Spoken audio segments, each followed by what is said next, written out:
up, it's talking wrestling time.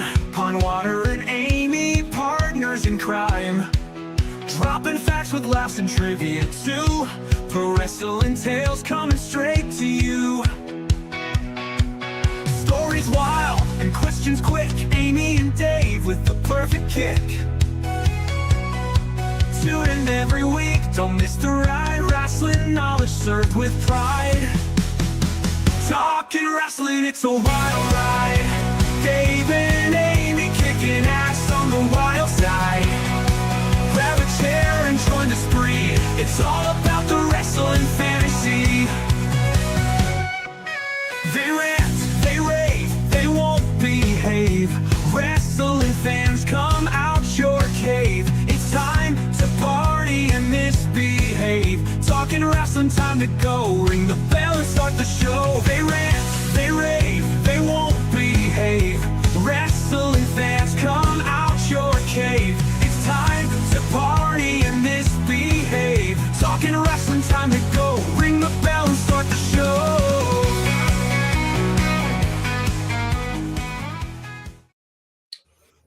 Hello and welcome back in for another exciting edition of Talking Wrestling with Pond Water and Amy. I'm Pond Water, so that means that she is the first lady of the Arn Anderson fan club, Miss Amy Vaughn. Oh, Amy, how's it going?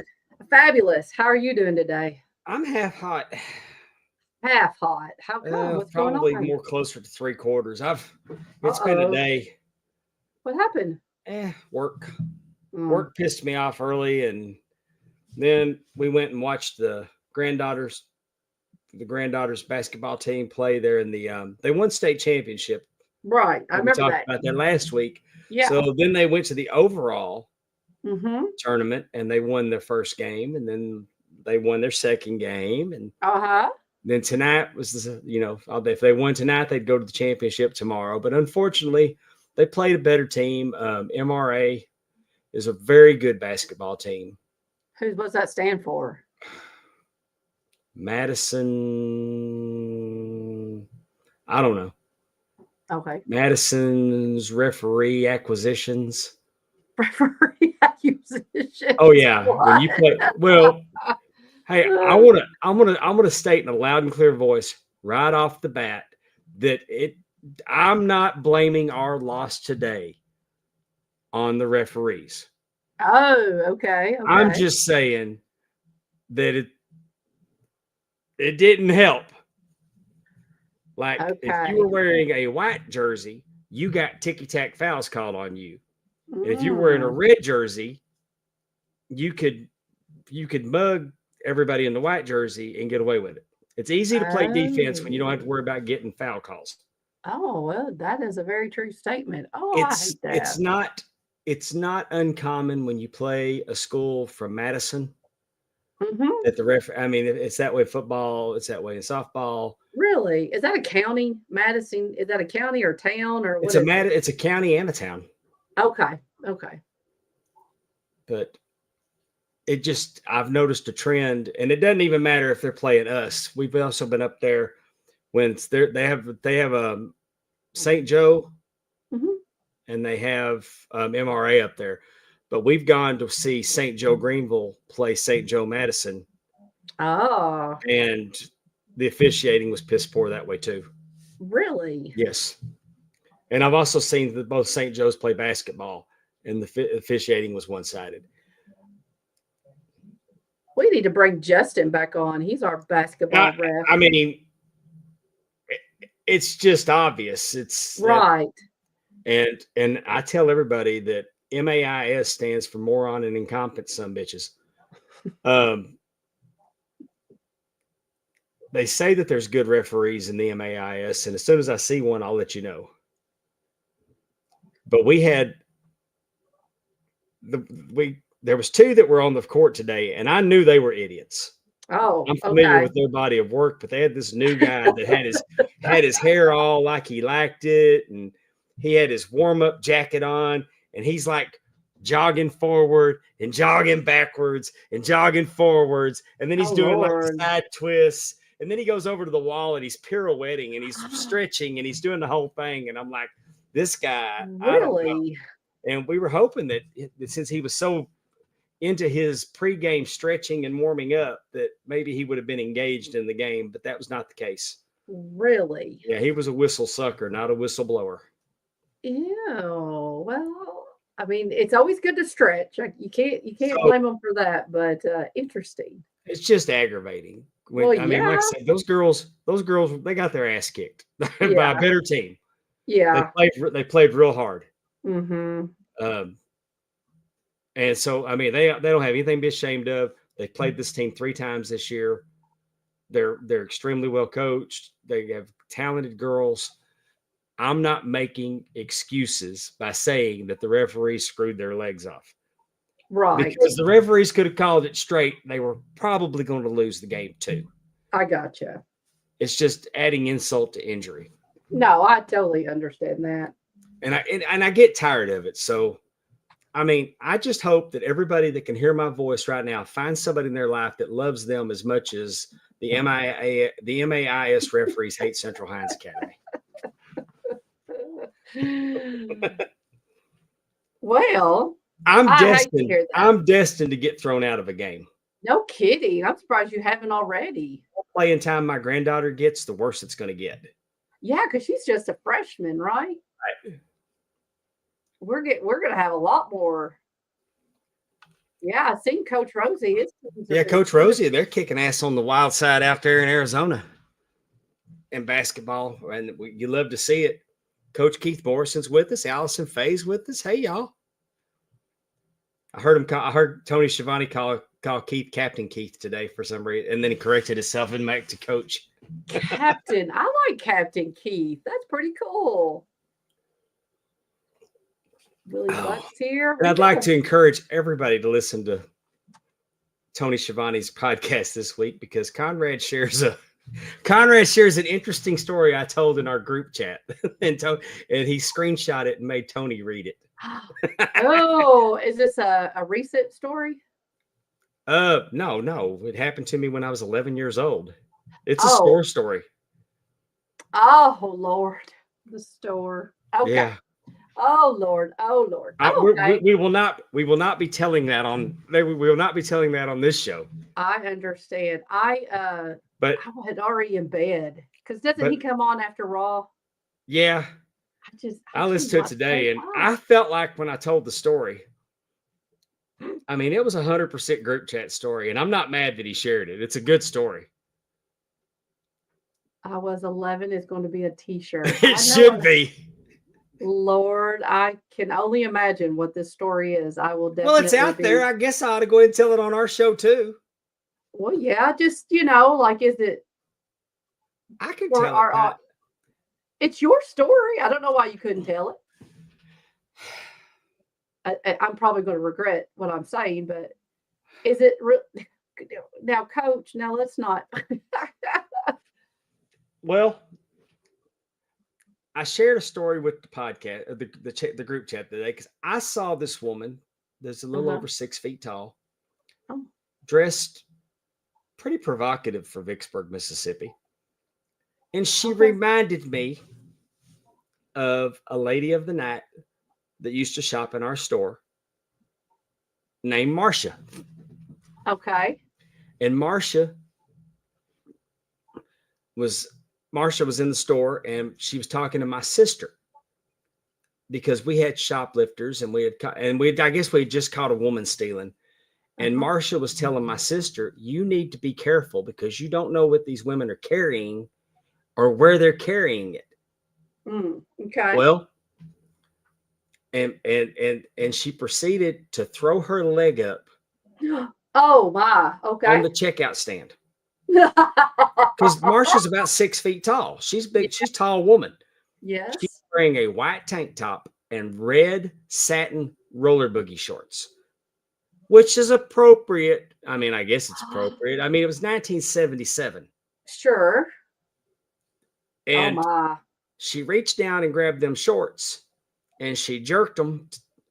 She jerked them to the side, and she produced a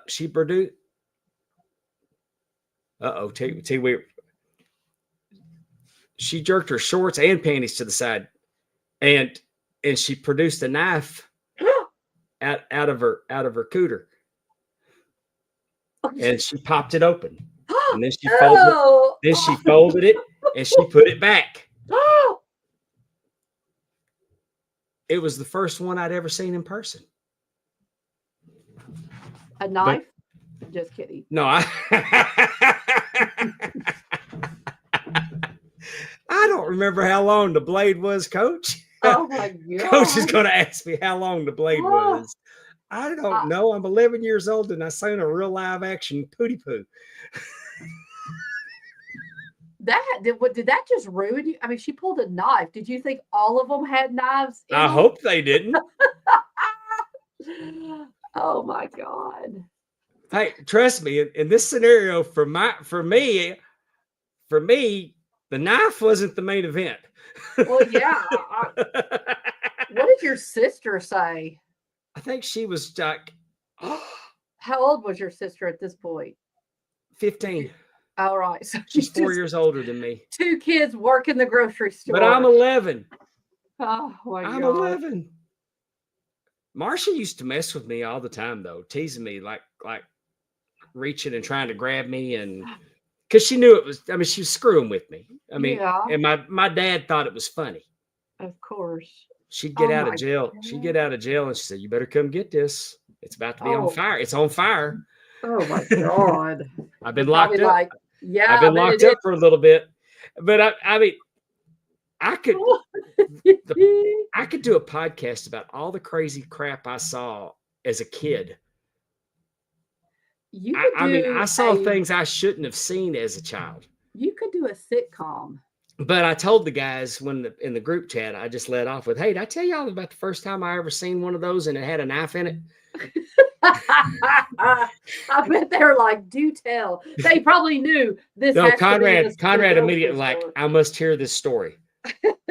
So I typed it out, but I guess the kicker was at the bottom of it. I put, "I was 11." Yes, I was 11. So yes, Coach Keith said I was 11. I was 11 is going to be a T-shirt. Bless. Bless. I've got that visual now in my head. I cannot get over that. That's something else. We have a problem. We are not broadcasting on YouTube. Amy, talk for a second.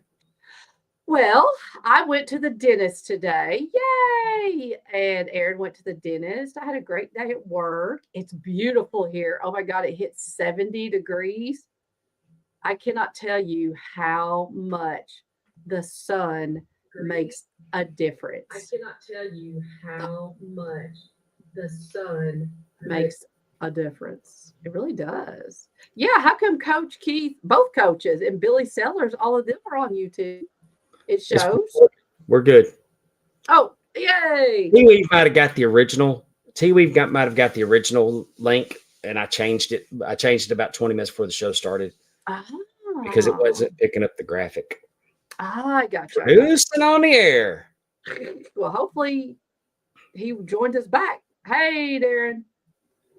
Willie Buck said, "Palm Water, Dave. How was it going to Bayou Independent Wrestling show last Saturday night there? It was a good show. Brookhaven's a red hot town." Yeah. And as soon as Amy finishes her story, I'll tell you all about it.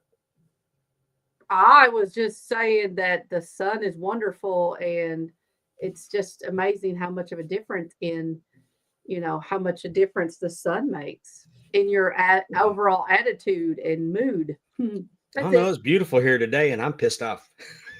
Well, some circumstances, but I'm just saying, just in general, how much the sun can improve your mood. That's all. I didn't have a story. I just went to the dentist and enjoyed the sun. Hey, I've been going to Brookhaven, Mississippi with Bayou Independent Wrestling for probably 11 years now. Really? At least 11 years I've been going down there. Do they usually run once or twice a year? 3? What do they usually do? I think we go about 3 times a year. About 3 times. And the first time I went down there, I'll never forget it because I wasn't sure where to go. Mm-hmm. And there was people already lined up.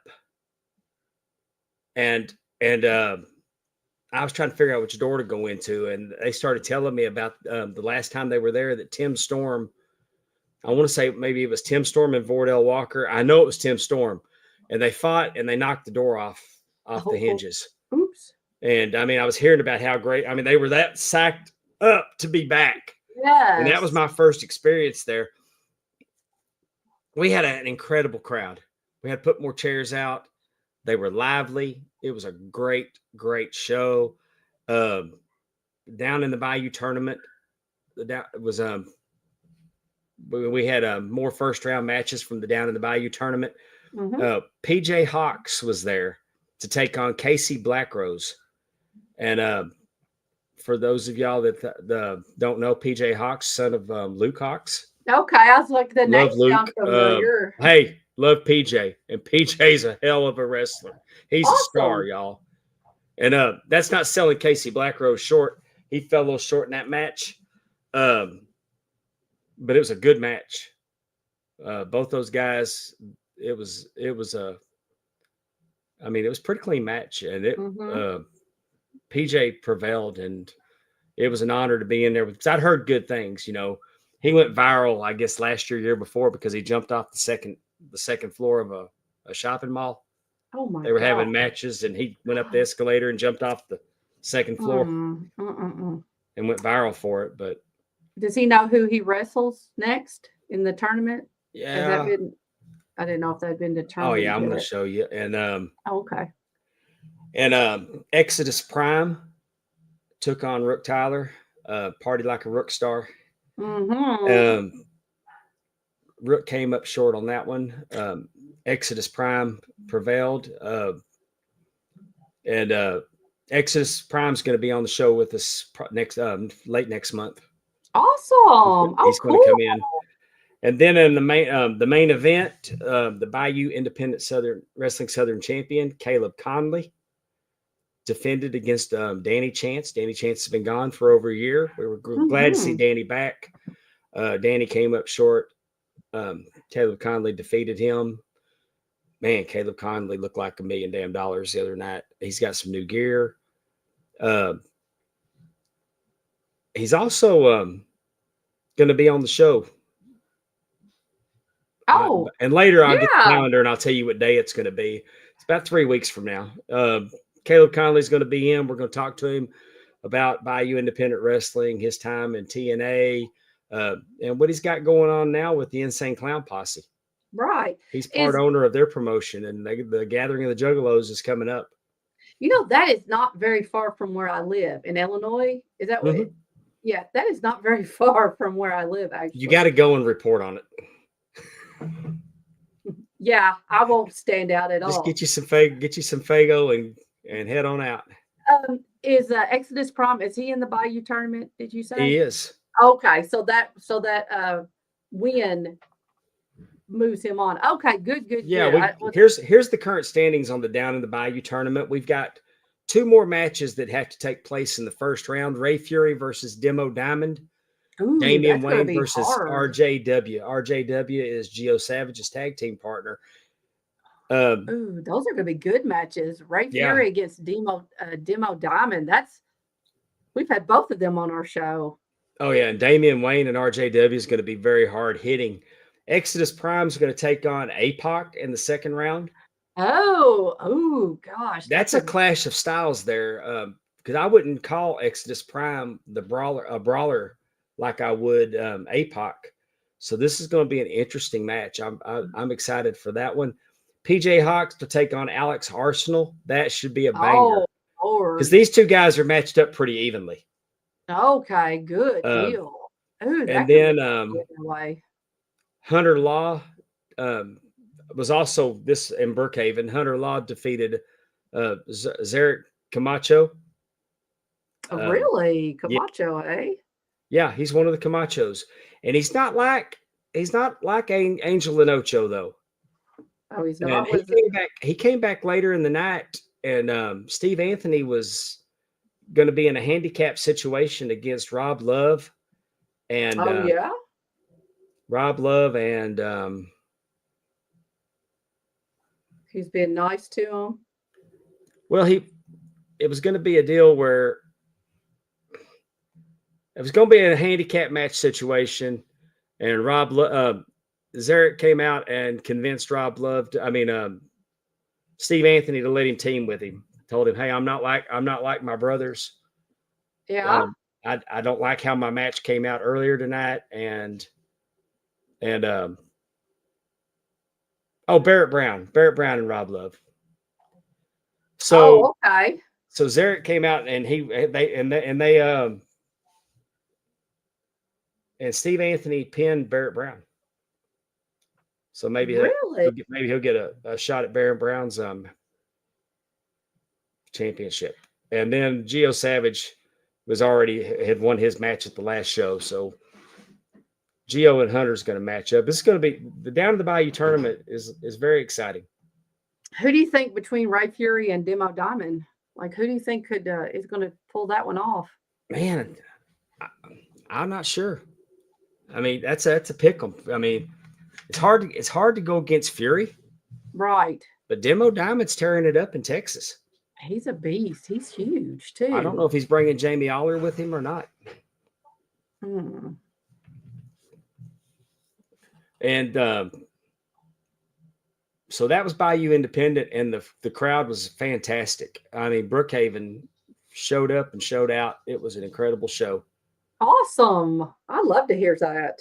Darren Staley says, we give Amy 4 bottles of Faygo spiked with Jaeger and an 8-inch shirt with some face paint and a tent.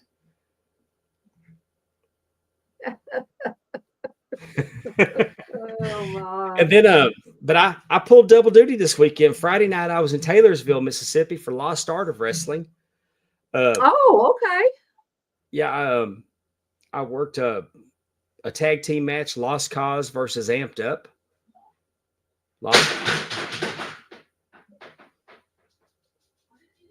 That wasn't me.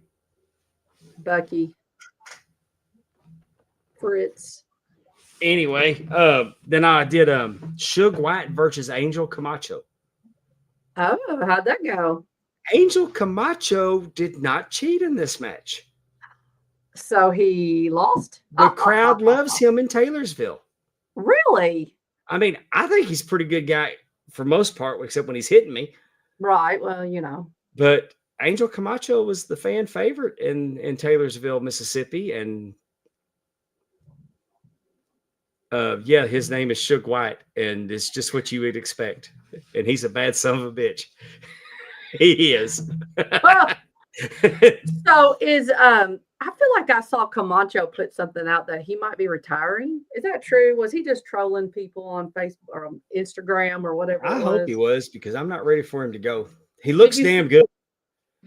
Let me just tell y'all that he has lost. I think he's under 400 now. Really? That's wonderful for him. I mean, he was legit over 460. Yeah. And he has got himself. I mean, he looks so much smaller. And he already was very agile, especially, I mean, even at his biggest. Well, definitely. Yes. Yes. Still imposing. But I mean, I'm proud of him that he's, taking his health seriously, and he's getting into some really good shape. And then the semi-main event, it was Ray Fury versus Soda Pop. Soda Pop. Soda Pop is from NWA Dog Pound. Okay. And it's my first time seeing him. I've seen a video of him. Very charismatic, entertaining. Him and Fury kind of got in a pissing match about who has the right to slap me on the ass. Oh, and okay. I was like Fury, because sometimes Fury will do that. Like after I check him, I'll walk off. He'll reach over and just slap me on the ass.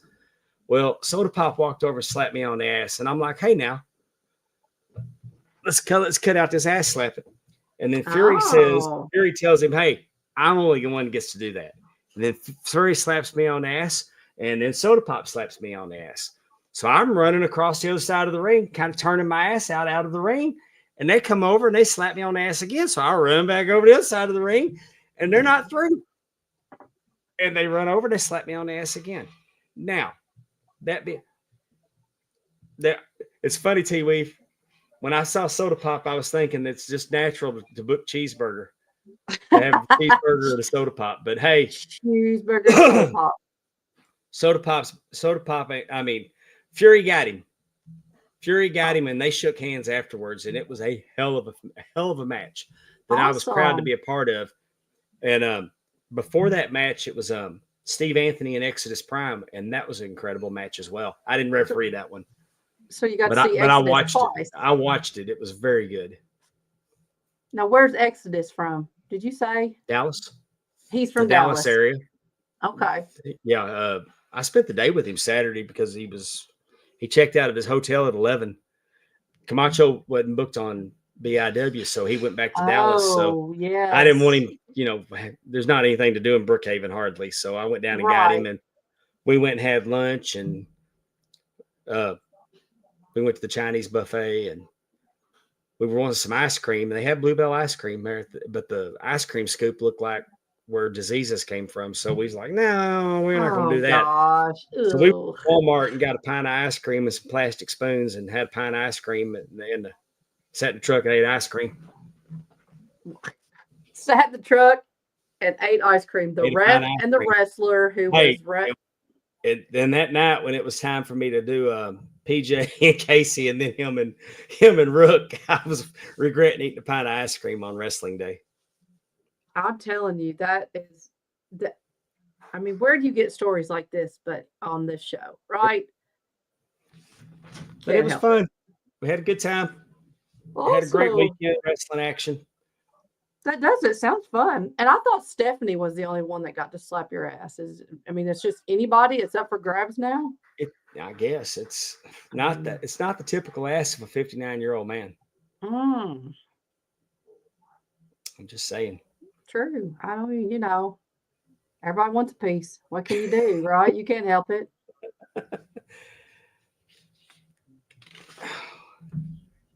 Now I lost my train of thought. You want to talk about Raw wrestling? Yeah. Did you see The Rock and Cody?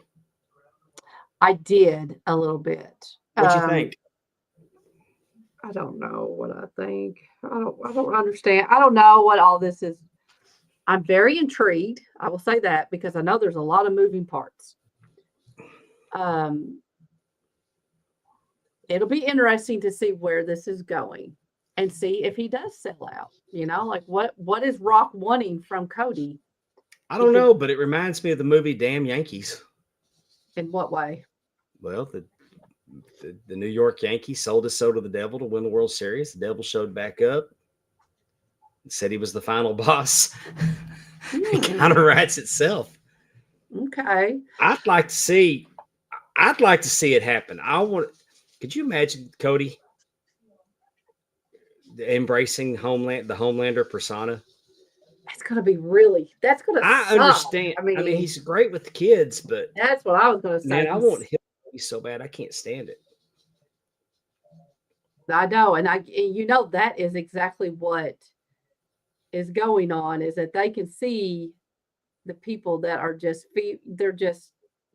they're foaming at the mouth for it. And I get it. I get it. But I do think, it depends. It like CM Punk has this carrot dangling out there with Paul Heyman about, owing him. And, yeah, I'm not saying that that's going to maybe even have to do with this particular storyline, but, you just have all these different carrots. I did like, Darren Staley. I did like how on Raw, I know kind of skipping around, Seth comes out. And I like what Seth said to Cody, like, I hope all I did, that it's not all to waste or whatever. And then he's like, Cody starts talking about how maybe he didn't ask for your soul because it's already compromised. It's like, uh-oh. So, what's wrong? What's wrong? Oh, you there, Amy? Yeah, I wasn't there for a minute. You froze up on me. Oh, I didn't freeze up on myself. Oh. Okay. No, I'm just saying. I liked what Seth said to him, but But I like that Cody went right back at Seth and told him, pointed out all the times that Seth sold out too. So yeah, he's like, maybe the reason why Rock didn't ask for your souls because it's already compromised. It's like, damn. Yeah. And that's true though. You know, I mean, like you said, you think about some of the things, you know, going way back to even the Shield. I mean, he's the one that always turned on everybody else. He's the one that turned on them. So, you know, be interesting. I like that we're going into the Elimination Chamber, and there's no telling who could win that thing. Oh, that's right. That's Saturday. And there's no telling who's going to win it. That's very true because, I mean, what do we have? We have John Cena. Yeah. And there's John Cena, CM Punk. What do we? Is Drew McIntyre in there? Drew McIntyre's in there. Damian Priest is in there. How many is that? That's 4. Is Roman in there? Roman is in it. And then, gosh, Lord, let me look it up. Jacob Fatu? No, I don't feel like Jacob's in it. But what I'm saying is just who we've named, it's hard to. I think Drew McIntyre, Logan Paul. Thank you, Terry. Oh, yes. Thank you. I think that. I forget that. I think that he pushed Logan Paul to the moon myself. I think it could be interesting. But I also think that Drew McIntyre being the Rock's guy could work. Because everything Drew McIntyre's been telling us everything. I mean, he's been telling us everything like you shouldn't be trust the bloodline. Right. Uh-oh. There you go. Not Roman. Okay. I'm with you. In a weird way. If we didn't have all this other stuff going on, I really do. I would love to see Logan Paul versus, you know, a Cody or whoever. Are we going to have a WrestleMania 17 moment with The Rock where he's out there like Mr. McMahon with a chair beating the hell out of The Rock, giving it to Austin? Remember that in 17? I don't know. Yeah. Him go out there and help Cody beat the hell out of John Cena to keep his belt? I don't think it'll be John Cena. Do you? Like that, then that would kind of put Rock and Cena. I don't really know if that's, you know what I mean? I don't really know if that's worth Peacemaker versus Homelander.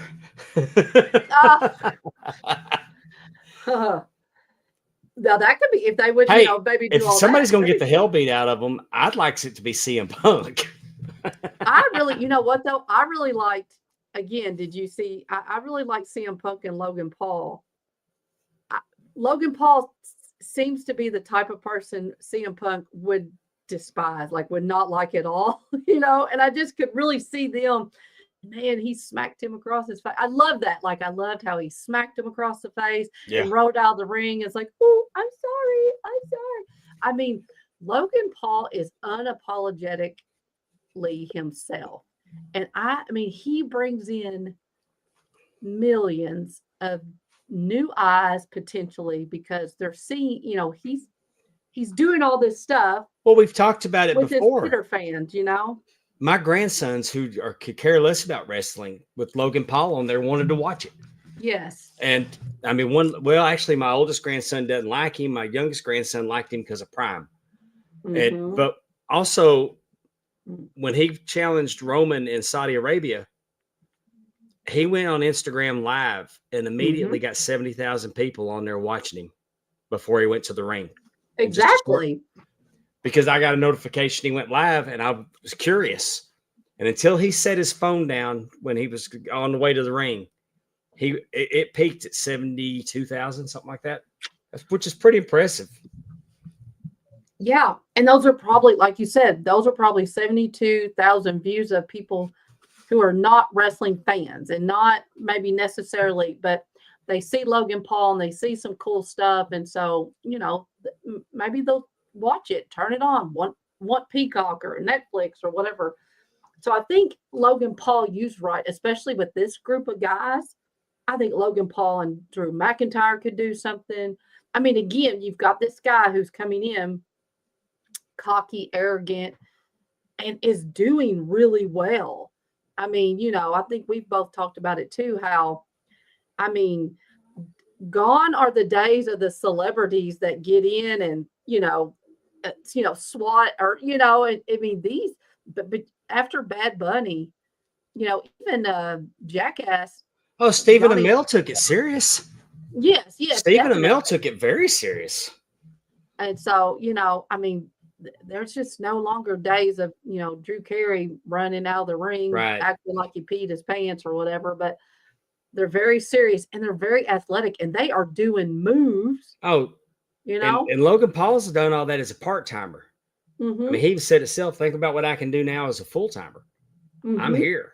Mm-hmm. So I would not have any problem at all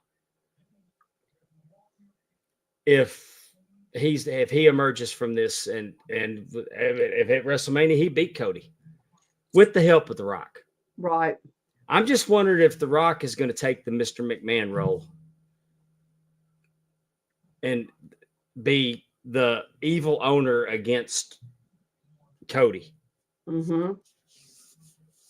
I don't know, but like you said, it's got us guessing, and it's hard to predict. When it's fun. This is when it's fun. We talked about that even for the Royal Rumble. I mean, the men, especially for the last 10 people that came out, we did not know who was going to win. I mean, it was really, and we would have been happy if several of them had won. I mean, you could see storylines with multiple people, and I like that. I like that a lot. Yeah, it's a fun time. I'm enjoying. Darren Staley makes a point in that situation, Dave. There should be a confrontation at some time between Rock and Triple H, and I get that. But Triple H there can't be any physicality. Mm-hmm. I mean, I don't think Triple H is in the camp of like Ric Flair that's got a pacemaker and hellfire and damn the matches. Mm-hmm. Speaking of Ric Flair, happy birthday to the Nature Boy. He's 76 years old today. Another year older, another year removed from having a last match. Thank God. Yes, 76. But I saw somewhere, maybe he wrote it, I think it, or so whoever his Twitter person is, and it's like when he was 25 years old, somebody says if you lived to be 30, you would have been living old, and he's like, here I am, like 46 years later, whatever it was. It's interesting. It's again, and he lists like plane crashes, lightning strikes, heart. It's was every word capitalized? No. Yeah, if every word's capitalized, then Rick typed it. I gotcha. He's got that set on his phone to capitalize every word. That's good to know. No, then this is not Rick. But hey, he lives every day like it's his last. And at 76 years old, people look down on him for the way he conducts himself. But my God, he's living the dream. He's doing whatever he wants to do, and he can do that. Mm-hmm.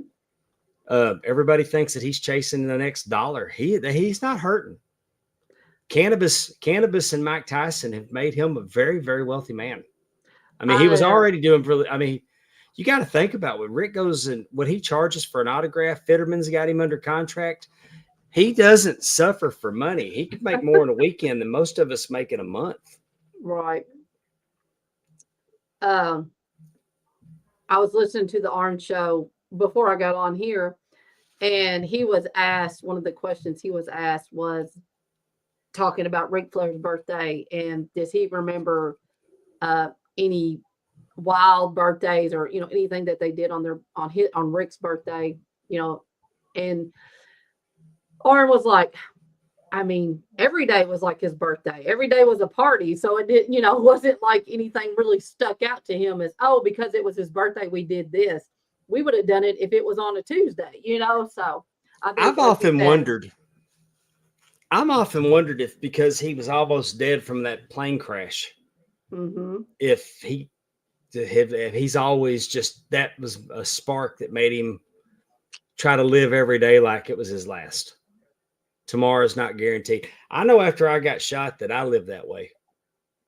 I mean, I wasn't teetotaling and drinking, and I mean, every day wasn't a party for me. But when I partied, I had a good time. When I was constantly going and doing and living, just Right. because you don't know at that point, tomorrow's not guaranteed. Right. I mean, So I've often wondered since he cheated death at a plane crash if that was his attitude going forward. And it could have been, because he was like, what, 25? I mean, he was super young. Yeah, and I've always firmly believed that just because I'm a Miller and the men in my family always dropped dead. I mean, 55 was the record. Mm-hmm. And my uncle broke that record. He's still going, and he's almost at. I mean, he's past 75 now. So good deal. But like I said, I was always under the impression that once I got to 50, here it comes. Mm-hmm. And now I'm 59 and would like to invite all of y'all to come to my 100th birthday party. Oh, I thought you were going to say 60th. I was going to be like, woohoo! Well, you can do that too. I'm hoping we'll have something for 60, but I'm planning on making 100. I like it. I won't be very far behind then. I'll be 90.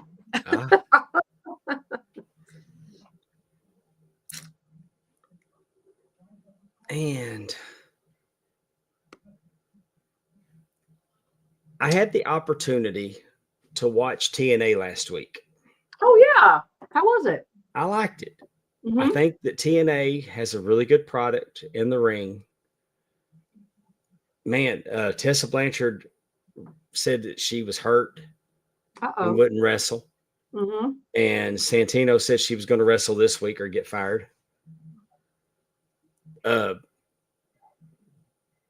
The crowd was all over her. Mm-hmm. The crowd was all over her. And it's funny because you'll read about it on the internet and it's like they're going after her because, she's still catching flack from when she made the racist comments a few years ago. Right. Like they were chanting, "We're coming for you. We're coming from you." Kind of like Booker T. They were doing it they were yelling at it in NXT with Booker when Booker came out. You know how he said, "We're coming for you, Hogan." When that Hogan, "We're coming for you," and unfortunately he slipped on television and Sherry and the promo I'm talking about with Booker T. So that's become a thing: is "We're coming for you. We're coming for you," and they're not saying it, but they were doing that to Tessa. And to me, if you're a heel and the crowd's making noise for you, then that's a win for the promotion. Right. NXT champ, one of the NXT champions was there, faced off against Moose. Really? Oh yeah, yeah. NXT night. There's lots of crossover there, and I think the Hardys are the TNA Tag Team Champions, and they've been going to NXT. So really, I don't think I realized that. Yeah. Hey, going back to Elimination Chamber. Who you got for the women's Elimination Chamber? Who do you think is going to win the men's Elimination Chamber? And then we can talk about the women's. Man, I want to say John Cena because it just seems so obvious. Mm-hmm. I don't think it's a good idea. It just the way that they've been building it up. I mean, how many failures is John Cena going to do during his farewell tour? True. I don't think that John Cena is going to get the 17th championship. Mm-hmm. And if he does, maybe they're going to screw him at WrestleMania and he'll chase it the rest of the year. Maybe he's got The Rock. I mean, The Rock could, there was that time that Cena was calling him out for writing his promo on his wrist. Yeah. You embarrassed me. Now he can make, maybe The Rock wants somebody to make John Cena's life hell, the going away, and maybe John Cena prevails before he hangs it up. That's it. See, again, that's an interesting storyline. Like, you just don't really know where it's going to go. If CM Punk didn't make it to the main event this year, though, and I don't know that CM Punk's guaranteed it. I mean, I don't know. I mean, I couldn't make a strong case that he deserves to be in the main event at WrestleMania. I think it's going to be CM Punk and Logan Paul. Yeah. I mean, I see them too. Now, the other thing to remember is, was it last year where like Cody wrestled both nights? Like, there's no, I mean, you know, somebody, Seth Rollins could fight on night one, and then someone else could, you know, then he could have some other kind of feud night two. So, I mean, you know, that's another thing where it just because this person wins does not necessarily mean, like you said, that they will beat Cody and that Cody will not have another match on night two. You know, I don't really know. Let's see. You got Gunther and see, I think Jey Uso could beat Gunther. Fluke or whatever you want to call it, you know, especially as Gunther's been giving him a bunch of crap. I see Jay winning it, but I don't see him holding it on for like super long. But I could definitely see him winning that first night. I really don't want to see him win it because I'm so high on Gunther. I'm going with Cena. I'm going with Cena in the men's Rumble, and I'm going with Liv Morgan in the women's. Mm-hmm. Just because she's on an incredible tear. Who else is in the women's? Well, now listen. It's Liv and Bianca and Alexa Bliss. I'm not quite sure how to help you with that. But I would Bianca and Naomi, she's also in it. But Bianca and Naomi lost the titles last night. Spoiler alert, sorry everybody. They lost the tag. Yes, exactly. It's a good match too. But what I was saying is, so now Bianca does not have a title on her. And at first when I was watching, you know, thinking about who I would think would be a good candidate to wrestle Rhea, my mind goes to, honestly, Bayley. Oh, that's right. Roxanne Perez. I forgot about her. I would rather watch paint dry. Than who? Roxanne Perez. Oh, Alexa would be fun, but you know, if last night after the match and they lost tag team matches, if she'd gone out, if Bianca would have gone out there and put Naomi through a windshield. I'm not quite sure how to help you with that. I think I like the idea of Bianca. I mean, I kind of like that.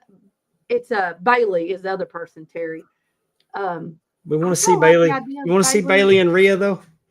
I think so. I think, you know, Bayley doesn't really have her group anymore, and she's kind of morphed a little bit. I mean, I think they could have a really good match. I don't want to see Liv and Raquel are now the tag team champions. So I don't really know. Like you said, Roxanne, I feel like it's going to be Bianca. Liv's had a great, I mean, she won Saudi Arabia belt. She's been the world champion. She's two-time tag champion. She's tearing it up. That's what I'm saying, though. She just became the tag champion. Like, I don't think. Is Nia Jax in the Elimination Chamber? Nope. It's Bayley. Is the sixth. Maybe it's Bayley then. 4, 5, 6. 2, 4, 6. Yeah, that's the sixth person is Bayley. Oh. Well, hey. You know what time it is? What time is it? It's our topic, our main topic. Can we stay on topic? Maybe we doubt it, but we try. Derik Zoo is on the show. Derik Zoo ready to go. Derik Zoo, talented dude. Listen close, don't be rude. Derik Zoo, Derik Zoo, Derik Zoo ready to go. Derik Zoo. At this time, everybody, please welcome to the show the 2019-2020 Comedian of the Year in Branson, Missouri, Mr. Derik Zoo. Yeah. What's going on, guys? Handsome. How is everybody? Doing great, man. We're having we treat our guests. I'll say we treat our guests right with your own entrance song and everything. For sure, I'm gonna need that when I go on the road. That's what needs to play me on stage. Definitely. It was between the Definitely. hillbilly and the blues version. The blues version hit kind of hard too. I'd like to hear that too. That would be really good. I'm sorry to do this on the air. Can you guys hear me okay? I just got a new microphone. Oh, I just you're want to make great. sure. Okay. All right. What's up? Cool. Tell us what's going on with you. Oh man, I just got off stage, you guys. We did a show tonight at Hatfield McCoy, and we had a really really fun crowd, and it was great. And so And that's yeah, at Gatlinburg, right? You're in Gatlinburg? yes, ma'am. Pigeon Forge, it's the same. So yeah, so we had a good time. It was a raucous crowd that liked to talk back to me, so that was always fun. I always have a good time when that happens. And yeah, then I dashed home so I could be on the award-winning podcast here. Well, I know that you did the Dolly Parton Stampede for a long time. You were skater on there. I did. But- Yes, sir. So tell us the situation with the Hatfield and McCoy show. I mean, you go and you eat like you do at the Stampede, or? Yeah. So it's all you can eat at Hatfield McCoy, which is it's not that way at the Stampede. No. So it's almost the same kind of food though. It's like comfort food, fried chicken, corn on the cob, mashed potatoes, all that stuff. I'm not just saying that because I work there, but as far as like dinner show food goes, it's the best food in town, like hands down. So even if you don't like the show, like the food's worth going. Food's worth going for. We serve this soup there. It's a vegetable, like a creamy vegetable soup, and it's so good that we sell it in the gift shop. And it's also so good that we have sweaters in the gift shop that say "I only came for the soup," and that's a true story. It's the craziest thing. But people will just come in just for the soup, and then they're like, "Oh yeah, you're here. That's whatever. That's fine." So who knew? Yeah. So, well, now I don't want any spoilers because next time I'm up there, I'm going to go to the show. Yeah. Yeah. I love going up there. Every time we talk about a family vacation, like my father-in-law said, "Hey, which family vacation did you like better, the beach or Tennessee?" I said, "Oh, Tennessee, 100%. I hate the beach. Let's go." And the cool thing about the Smokies, man, it's gorgeous. Like every part about where I live is just beautiful. And so if I think there's something here for everybody. Like if you're a fan of entertainment and stuff like that, come for the shows. If you want to go hike or kayak and stuff like that, there's plenty of places to do stuff like that around here as well. Yeah, so there's something for everybody. And of course, I mean, you're going to gain 15 pounds while you're here because we deep fry everything and cover it in butter. So. Yeah, of course. It's the true Southern way to do things. Man, I used to, before I'd leave town, I used to plot my course by things that were on the Food Network. Like heading to Charlotte for NWA Legends. When we got to South Carolina, I was looking for this little restaurant that had fried bologna sandwiches. It's been there for Where's that at? I'd like to know where that is. I'll try to figure out which the name of the place is because it's been about 12 years since I went there, but it already been there for 100 years, so it's probably still going. You've got my number now, so just shoot me a text. I'll do it. I'll be up there. Well, Dave mentioned earlier you did the Dixie Stampede at Gatlinburg, and then you did the Dixie Stampede in Branson, correct? Yes, yeah, that's actually where I started. I started in Branson in 2018, and then I'm from Tennessee, so it was a crazy like happenstance. Like when I auditioned, I thought I was auditioning for the Pigeon Forge location, and then when we got into like hiring and salary and all that stuff, at the very end of the conversation, the guy was like, "Well, hey man, we can't wait to have you in Branson," and I was like, What's Branson?" Like I'd heard of it, but it was like one of those mythical places that you knew existed, but you'd never been to. And yeah, so that was kind of it was life changing for sure. And so then what I got to interview with that go? Because I mean, like in the Dixie Stampede, you have to entertain, you have to sing, you have to ride a horse. Like there's a lot of acting going on. So like, how did you interview? Like, what kind of things did they ask you about? Are you afraid of horses? What do you think about chickens? And No, I wish they'd asked me all those questions, Amy. That because honestly, I probably wouldn't have gotten the job. if that had been the case. But no, so I subscribe to this newsletter called Backstage, which is what a lot of acting people in the business subscribe to. Every day I get an email um, with different auditions and things of that nature in the area. And it just so happened that one day that uh, came across the email, and so I set my stuff in, not really expecting anything because I'm not an equestrian. I have nothing to do with any of that stuff. But we saw what happened, and so I got an email back. Had an audition in Nashville.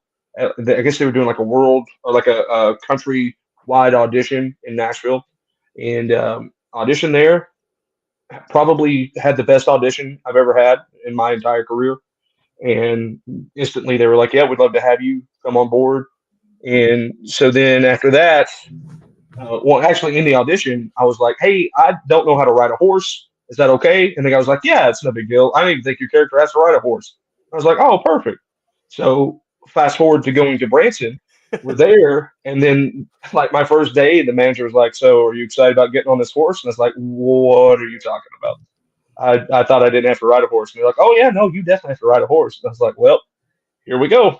And so yeah, I, I was fortunate enough to have really good trainers. Our managers had been on horses and stuff for years, and they were very patient with me and took good care of me.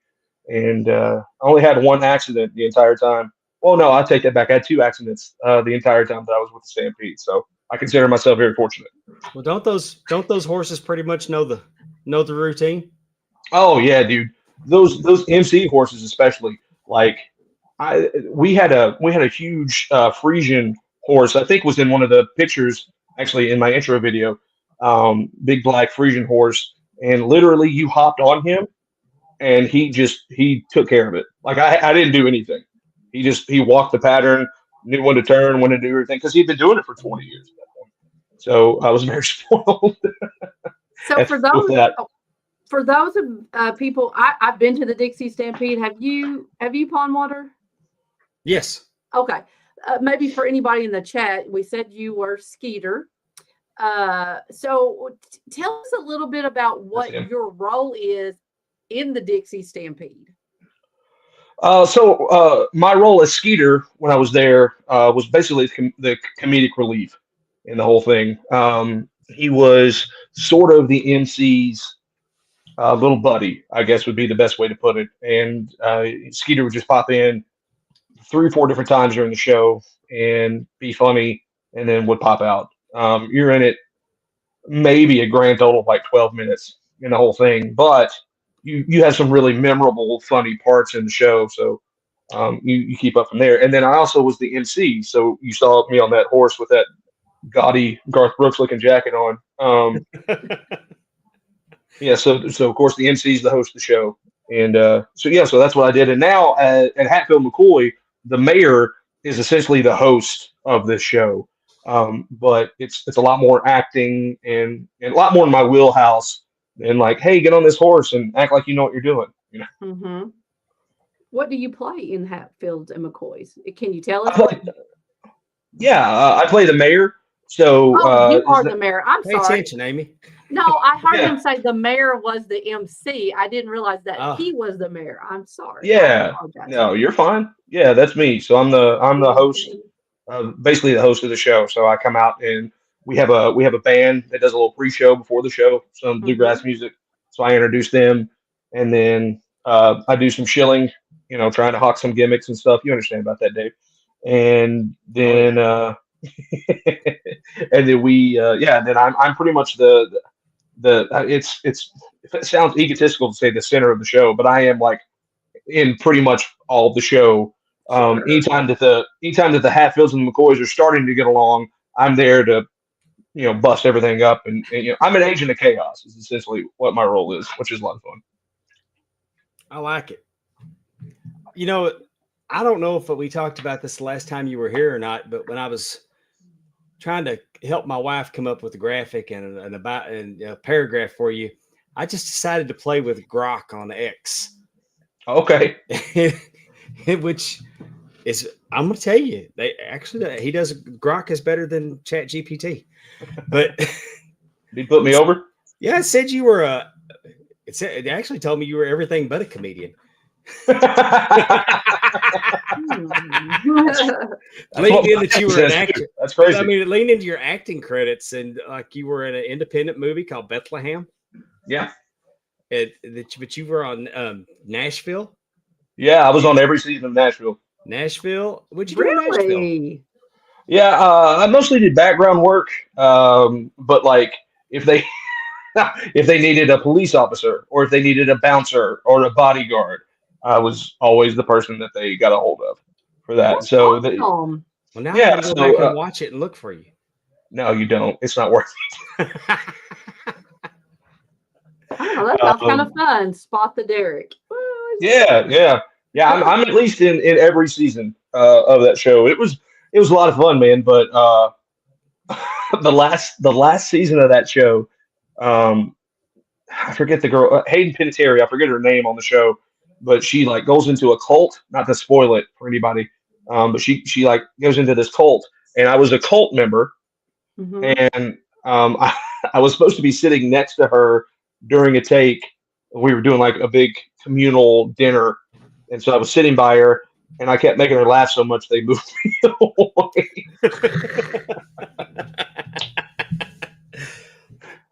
So, It also said that you were. It also credited you for the Vampire Diaries. yeah. I just did a little walk-on thing for that too. The only like the big thing where I like had lines, it was a huge part of the thing was Bethlehem, and that's a movie. I'm pretty sure you can still find it on Amazon. Tell us about It was we like to call it. It was a Christmas movie that shows the real side of Christmas, where it's like, like drunk relatives and your grandma's at scene and people are fighting, and my character is essentially like the villain in the movie, where his name's Cousin Brian, and he just got out of prison, and he's essentially there to like rob the family of all their belongings, and then we've got some Home Alone hijinks that ensue where they take me down at the end of it. But it was fun, man. It was crazy. We filmed that movie, the entire thing, in like 4 days in a small little farmhouse in rural Indiana. I was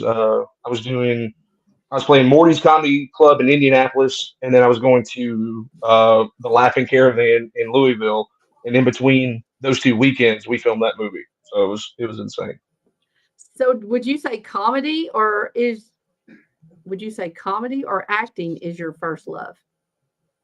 Oh man, I'd say that acting is my first love, but comedy is I don't think I can act without being comedic. So it's part like they're symbiotic in that way. But I mean, Dave, you know this. There's nothing like being in front of a live crowd and getting that response. I mean, and Amy, you know that too, just from being at the Top Guy stuff and being a part of that. Like, there's nothing that compares to being in front of a live audience and getting that instant feedback from the crowd. So comedy is always like theater and comedy to me are always going to be one and the same. Yeah, I mean, I grew up a drama kid, and I thought you were going to say a drama queen. I would have believed that. That too, but I mean, believe it. That's part of the reason that I love getting that wrestling ring. Yeah. And it's, you look, those guys, if the guys let me be a part of what's going on in the ring sometimes, because every now and then the referee gets involved, I love it. I eat it up. Well, I mean, no offense to anybody else at Top Guy Rumble, but you took the best bump of the whole weekend, man. Thank you. Yeah. We legit thought something was wrong. Cassio and I both were like, oh God, he's dead. So, I'll pull the curtain back a little bit.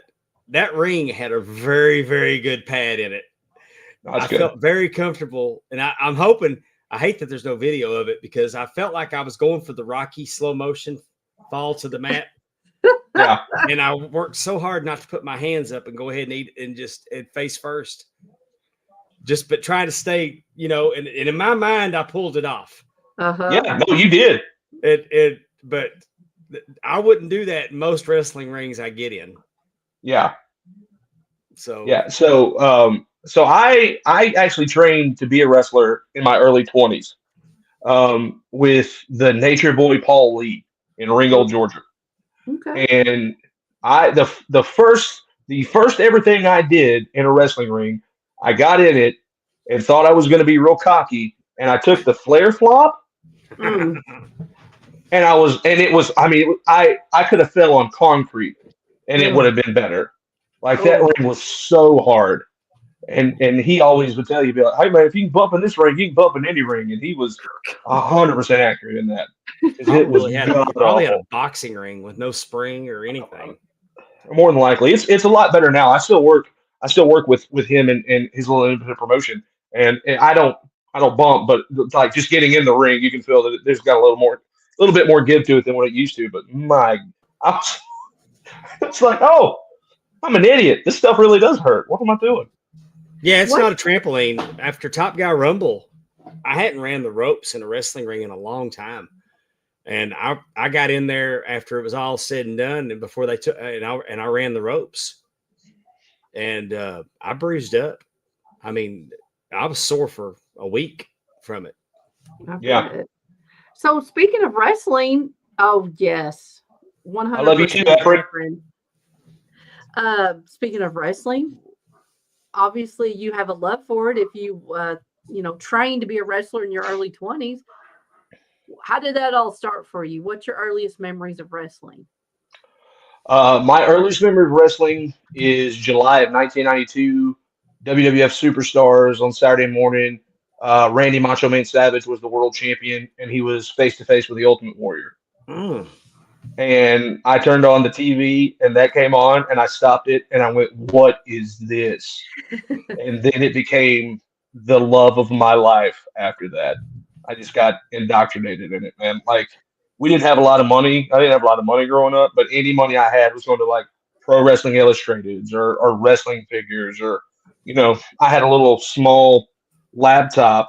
It was more like a word press than it was anything, and I would just sit on there and I would write like wrestling cards and different angles and storylines and stuff. And yeah, it was my life for the longest time. I was telling somebody this the other day, like, I had a pretty rough childhood growing up, and so when things would get really bad, I would just go into my room with my wrestling figures, and that was my escape from everything. And so it's just always been that for me, and it's pretty cool now to be able to be a part of it, in a small way, and to be able to give that back to the next generation, to let them to be a part of that is really cool. But yeah, that was it. And Randy Savage was my guy.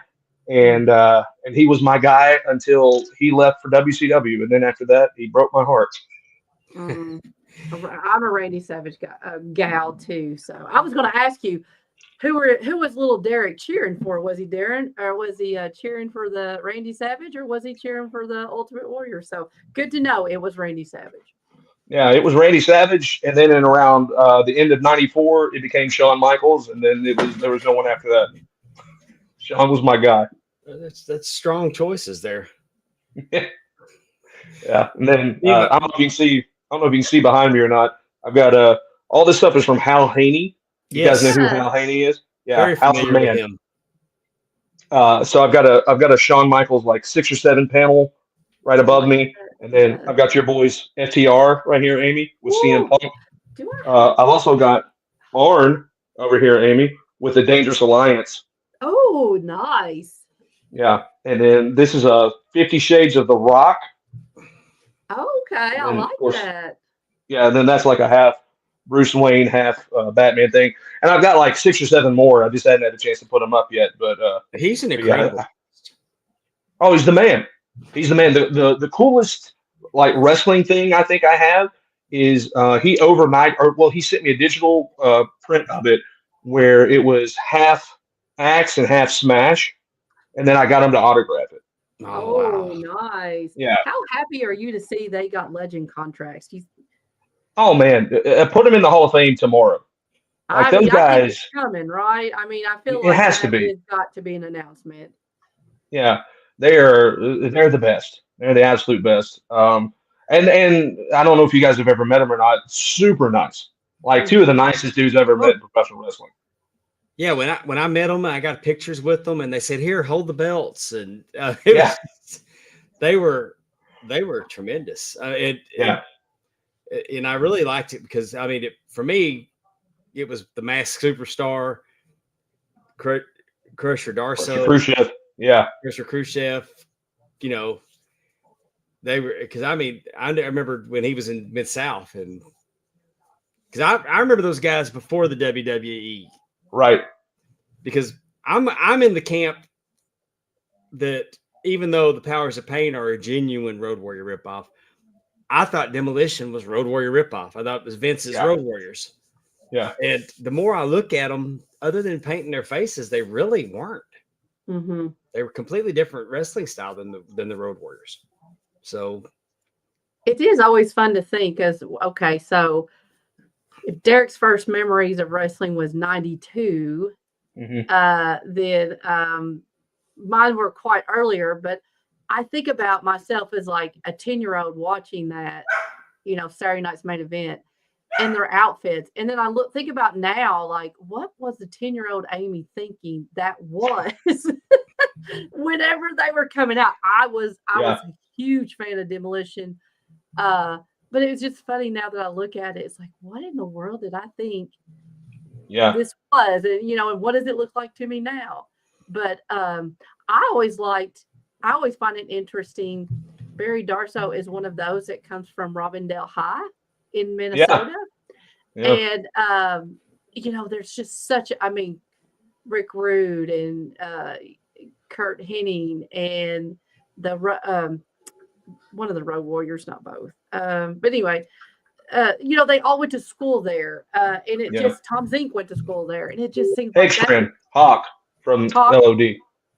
And so it just seems like that's such a cool, imagine going down the hallway, at a school like that. So I think that's kind of, again, another love for Demolition. But I'm very happy for them to have gotten those legend contracts. And I'm like you, I think a Hall of Fame induction is right around the corner. I'd like to see it this year, just because I'd hate for something to happen to one of them before they get put in.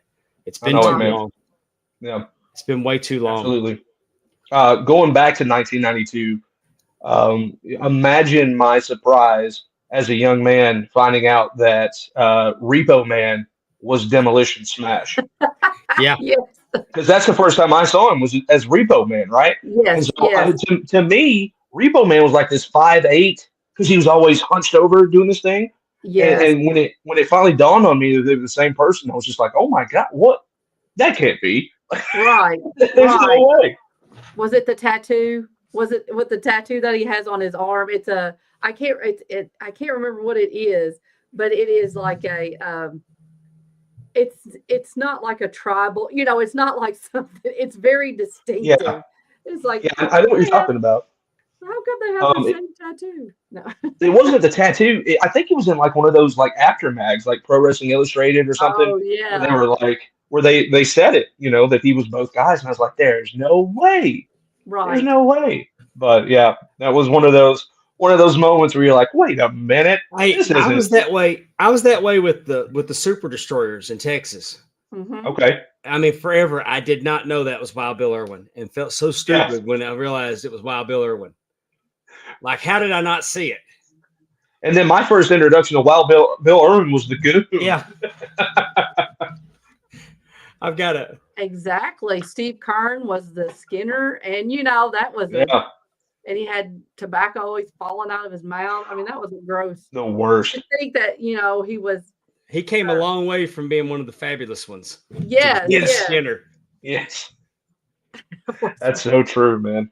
Yeah. I lived in a really great area for wrestling because when I got into wrestling, of course, you had WWF on Saturday mornings. WCW would be on Saturday mornings. But then also mid-afternoon, Smoky Mountain would come on, and we'd get USWA. Oh, so like when most kids were out like riding bikes and stuff on Saturdays, I was glued to the television for like 8 straight hours watching wrestling because it was so good, and And a then getting variety, a variety. yes, Smoky Mountain is yeah, not going to be the same as WWF or WCW, and so yeah, you were getting quite a lesson in wrestling. yeah. So it blew my mind when Unabomb showed up in WWF as Isaac Hickam. I was Yeah. like, what's this guy doing playing a dentist? He was a crazy guy in Knoxville. I'm trying to think who I saw. I'd see. I guess it was weird when somebody would leave the territory and then they showed up somewhere else, and you realized, but you didn't know they left the territory.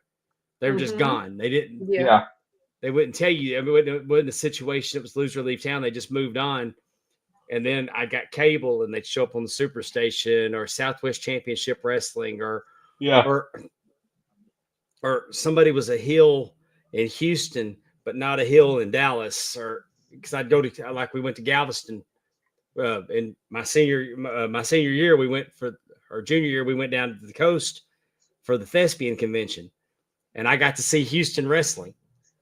And you'd see guys. It was weird because Harley Race was doing a PSA for looking in the back of your car. Ladies, check the back seat before you get in the car. Make sure there's nobody waiting to jump on you. I mean, it was like a PSA with Harley Race. But you'd see people on those channels different. And then once we got cable, like I said, it was Southwest Championship Wrestling. And then we get WWE. And me and my brother watching the Madison Square Garden cards on USA. I mean, we tuned in and we saw Jimmy Snuka in Morocco. We tuned in and we saw Hulk Hogan beat Backlund. yeah, And so it was weird seeing people that you know what I'm saying, getting that, because the magazines were a little different.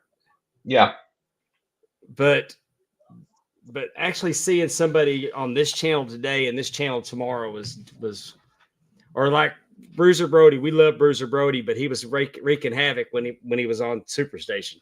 yeah. Or he was with Gary Hart. That's what got me, is that Gary Hart had Bruiser Brody, but he's fighting Bruiser Brody in Texas. Man, speaking of Brody, did you guys ever read Gary Hart's autobiography? Did you ever have a chance? I have not. Oh man, I've read it's out of chapters of print. it. Yeah, I don't have the complete PDF, it's amazing. and I can't It's afford the book. yeah, dude. It's like $900 on Amazon right now. Oh, really? Okay. Yeah, I was yeah. trying. I was There going to say most people don't have books as a PDF. That's what I was trying to. I didn't understand what you were. No, there's PDF copies that have been passed around, but the book. I got you because the It's book. like they won't put out another Oh. printing of it. I understand. Okay. And when you can find it, like he said, $600, $700, $800, $900 for a book. I don't want to read it that bad. What makes this just because they won't print anymore? Like, does he tell a bunch of secrets? Does he give? I mean, is it good? Is it worth it? yeah. It's well, I mean, I don't think any book's worth It's his side of the $900. story. I mean, Yeah. he's pretty jaded. Yeah. To me, it was one of the top 5 best wrestling books I've ever read, though. Mhm. Like I read it in one night. Sat down and read the whole thing in one night. Gotcha. He has a fascinating story. That guy. He booked for Fritz. I'm right on that date? Yeah, he booked for Fritz, but he worked for WCW. He worked for I think he had a cup of coffee with WWF or WWF. Dude was just all over the place and had like some mafia ties and stuff. Like it's a fascinating read. He was a very interesting person. He would have been one of those guys where, like, if he could have made it to the podcast age, brother, it'd have been that man that dude would have made some money because they had incredible stories. And he probably isn't. I don't think he's a manager that's really thought about when you talk about top 5s, and you know what I mean. And that's probably not fair because obviously a lot of his time was spent in territorial wrestling. But I think he gets overlooked for that too, in his managerial role, and the part he played with his talent out in the territories. Oh, he was incredible. And I mean, he presented Kabuki as a monster. He presented Abdullah as a monster. And Abdullah was a monster. But I mean, like covering their heads, and then when he'd remove it. I mean, you watch Abdullah and the Dingo Warrior. I saw it on YouTube the other day, and it was like just leading up to the television show going off. But Abdullah attacks him before the bell as soon as Gary Hart pulls the towel off of him. But he presented Muta that way. Mm-hmm. Yeah. And I mean, he was just Maniac Mark Lewin. He all those guys. Mm-hmm. Yeah. And I'm pretty sure he presented Brody that way in the late 70s before Brody became a face in world class. Yeah. Yeah, I mean, you talked about this, Amy, where a lot of people don't think he's in the top 5. Like after reading that book, he skyrocketed into my top 5. Like guys, he was on another level. And a lot of people give a lot of credit to like Paul Heyman for being a genius in the business. I'd say Gary Hart is right there with him. Like just came up with a lot of really, especially with the way that like he would present his clients. He was on another level. Mm-hmm. Cool. We'll have to look and see if we can get that at the library or something. I don't know. There's a small chance that you might be able to check your email later tonight and have that PDF in your inbox. Awesome. I like that. Oh, that would be cool. Because I don't know if you know it or not, but my email is palmwaterdave@yahoo.com. Well, that's amazing. He didn't say anything about your email. He said my email. Maybe the PDF will be visiting you tonight. You can run. You can read it and then tell me the cliff notes. Our friend Matt Coon was reading it like a chapter at a time there for a while and putting it out. Oh, really? Like an audio book. He would read a chapter of it. Well, if anybody was going to do something like that, I'd like for it to be Matt Coon. That man's got the voice of an angel. Yeah, he definitely I asked has him to read me the voice. Penthouse Forum, and it creeped him out. Dear Penthouse. There was this candle in an Irish bar. Oh. Goodness gracious. Oh, that's good. Sorry, Andy. We're being gross guys. I apologize. Hey, I'm here. I'm here for it. I deal with it every week with pond water, but that's okay. Me and Zoo are gonna make a movie. Not one of those. No. I didn't think that's not what I was thinking. But no, I had a Dear Penthouse. I stopped and got some gas station hot wings yesterday. Oh. Wow. And Okay. and the label that they print to put on there says Jumbo Wings of Fire. Oh my goodness. So I said, sounds like a 70s kung fu movie, and I put it out on my Snapchat, and Derik said, let's make it. And I'm like, all right. But we're going to do it. Are we going to do it where our lips move and then the audio's off from our lips moving? I mean, obviously, how else would we do it besides that? That's a given. Yeah, you got to have the B movie dub on it for sure. to be, just asking, do you have any aspirations to direct or produce movies, Derik? Yes, very much so. I've been working on a couple different ideas for some stuff. And if I can get the script the way I want it to, then we'll try to crowdfund it. I'm actually working on a couple secret projects right now that I can't talk about. But yeah, I think within the next like 2 to 3 years, I'm gonna get behind the camera and do something. Whether we put it on YouTube for mass consumption or whatever the situation is. That's the beauty of like now. Used to you'd have to go through a studio and you'd have to get funding that way and things like that. And now you can crowdfund, you can crowdsource, and I mean, my God, you can shoot most stuff on your iPhone now. You know what I mean? So and it looks amazing. Yes, it looks amazing. Yes. We had a new actress go into the show tonight, and so we actually rehearsed the show beforehand. And there's a part in the show where she has to do a pretty big stunt, and I filmed it in slow motion for her to see, and it was like putting it on one of those cameras you see on SmackDown. I was just like, dear God, this is at my phone. It's Uh-huh. ridiculous. Yeah, and then you have YouTube and all these different platforms that you can put this stuff out on where it's available for millions of people. It's not just like Mhm. your friends and family, like anybody can see it. So that's the beauty of being well, it's the beauty and the trouble of being like an artist or a performer right now is everybody has access to your stuff, but Right. also everybody has access to do the same Right. thing. I can imagine. Yeah, but yeah, to long story on that, Amy. Yeah, I definitely would love to be a part of that.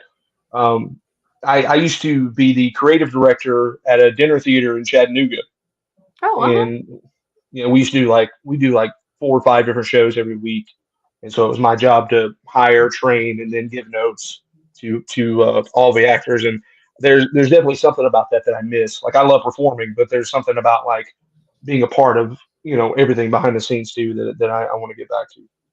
I know that you said you trained to be a wrestler, but I know you're doing some things in the wrestling business right now. You're ring announcing, right?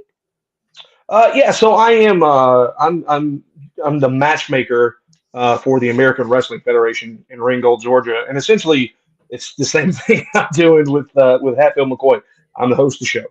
So if a match needs to be talked about or whatever, I'm the person that does that. But also it's pretty cool because I'm getting to work behind the scenes with the AWF people to like help produce promos Hmm. and things of that nature as well. So um, creatively, I'm getting to scratch that itch there, which has been a lot of fun. We've got a big show coming up, excuse me, next Saturday, where we're actually going to be back. We've been away from our home place for about the last 6 months, and so we're finally getting to come back to that on Saturday, March the 8th, at the Circus Tent Arena in Ringold, Georgia, and we're all super excited about that. We're going to bring out all the bells and whistles, and it's going to be a lot of fun. Cool. Goodness. When do you have time to sleep? Do you sleep? No. Not much, not much at all, but it's well worth it. Oh, It's I can it's imagine. You yeah, mentioned Chattanooga, so you got started at the Vaudeville Cafe, correct? I did, yes sir. So, Yeah, I mean, go ahead and tell okay. us about the Vaudeville Cafe. What did you do there? Was it improv or? Yeah, so it was a murder mystery dinner theater, but it was more comedic improv based than it was, like if you go to a murder mystery party now, it's somebody dies within like the first 10 minutes, and then you're spending the rest of the time trying to figure out who did it. We were completely different. Hmm. We did a show that was a lot of improv and comedy and things like that. And then someone would die, and you would eventually find out who did it. But that was more on the back burner of it. We just wanted you guys to come in and have a good time. Um, and yeah, so I was there for about 8.5 years. I started. That was actually where I kind of got like you said, I got my start in entertainment. It was 2007, and I worked my way up to I was managing partner, artistic director when it shut down in 2015. Um, yeah, and I wouldn't be where I'm at today without that place. It really kind of honed my skills as far as like being on stage. It was the first place I ever told jokes. Um, so yeah, it holds a very special place in my life, and very thankful for my time there. It was awesome. And the thing that sucks is like I wish it was still around so that I could let people see it, and I Yeah. could Hmm. pop in every once in a while and be like, I'm back. But unfortunately, like I said, it went away in 2015. So uh, there's been countless times where I've thought like, hey, I should start that back up. But things are going great right now. As a matter of fact, I tell people a lot the same like spirit that vaudeville had, I feel like is at Hatfields. Hmm. So I feel like I lost a piece of me 10 years ago, and I've gotten it back now that I'm at Hatfield. So it's been a lot of fun. Awesome. And I know Hatfields and McCoy's, I mean, that's a huge show on the strip, in Gatlinburg. I Yeah, mean, that's a very yeah, popular dinner show to go to. yeah. We were voted second best dinner show in Pigeon Forge last year and second best comedy show. So and that was me being there part time. So now I'm gonna make sure we get number one on both those. When you're I bet- when you're Go doing ahead. stand-up comedy, Hmm. I mean, are you finding that crowds now heckle more or go out of their way to try to be a part of the show. I guess because viral videos are such a thing now, maybe Yeah. I'm just maybe that's just what's more getting posted is heckle moments. Mm-hmm. Or maybe, I guess what I'm trying to ask is, are people going to comedy shows trying to get you to do crowd work, even if you don't want to do crowd work? Not that I've. Okay. Yeah, not that I've been a part of. Now, there have been some unruly crowds, and there are some crowds that you can tell, like you're 10, 15 minutes into your stuff, and you're like, oh, these people don't give a crap what I'm trying to do. They just want me to talk at them. They want me to talk to them. Yeah. And so then you pivot. Honestly, Dave, like that's how I started. Like I had 3 minutes of material, but I could talk to the crowd and make it, expand it to 10 or Right. 15.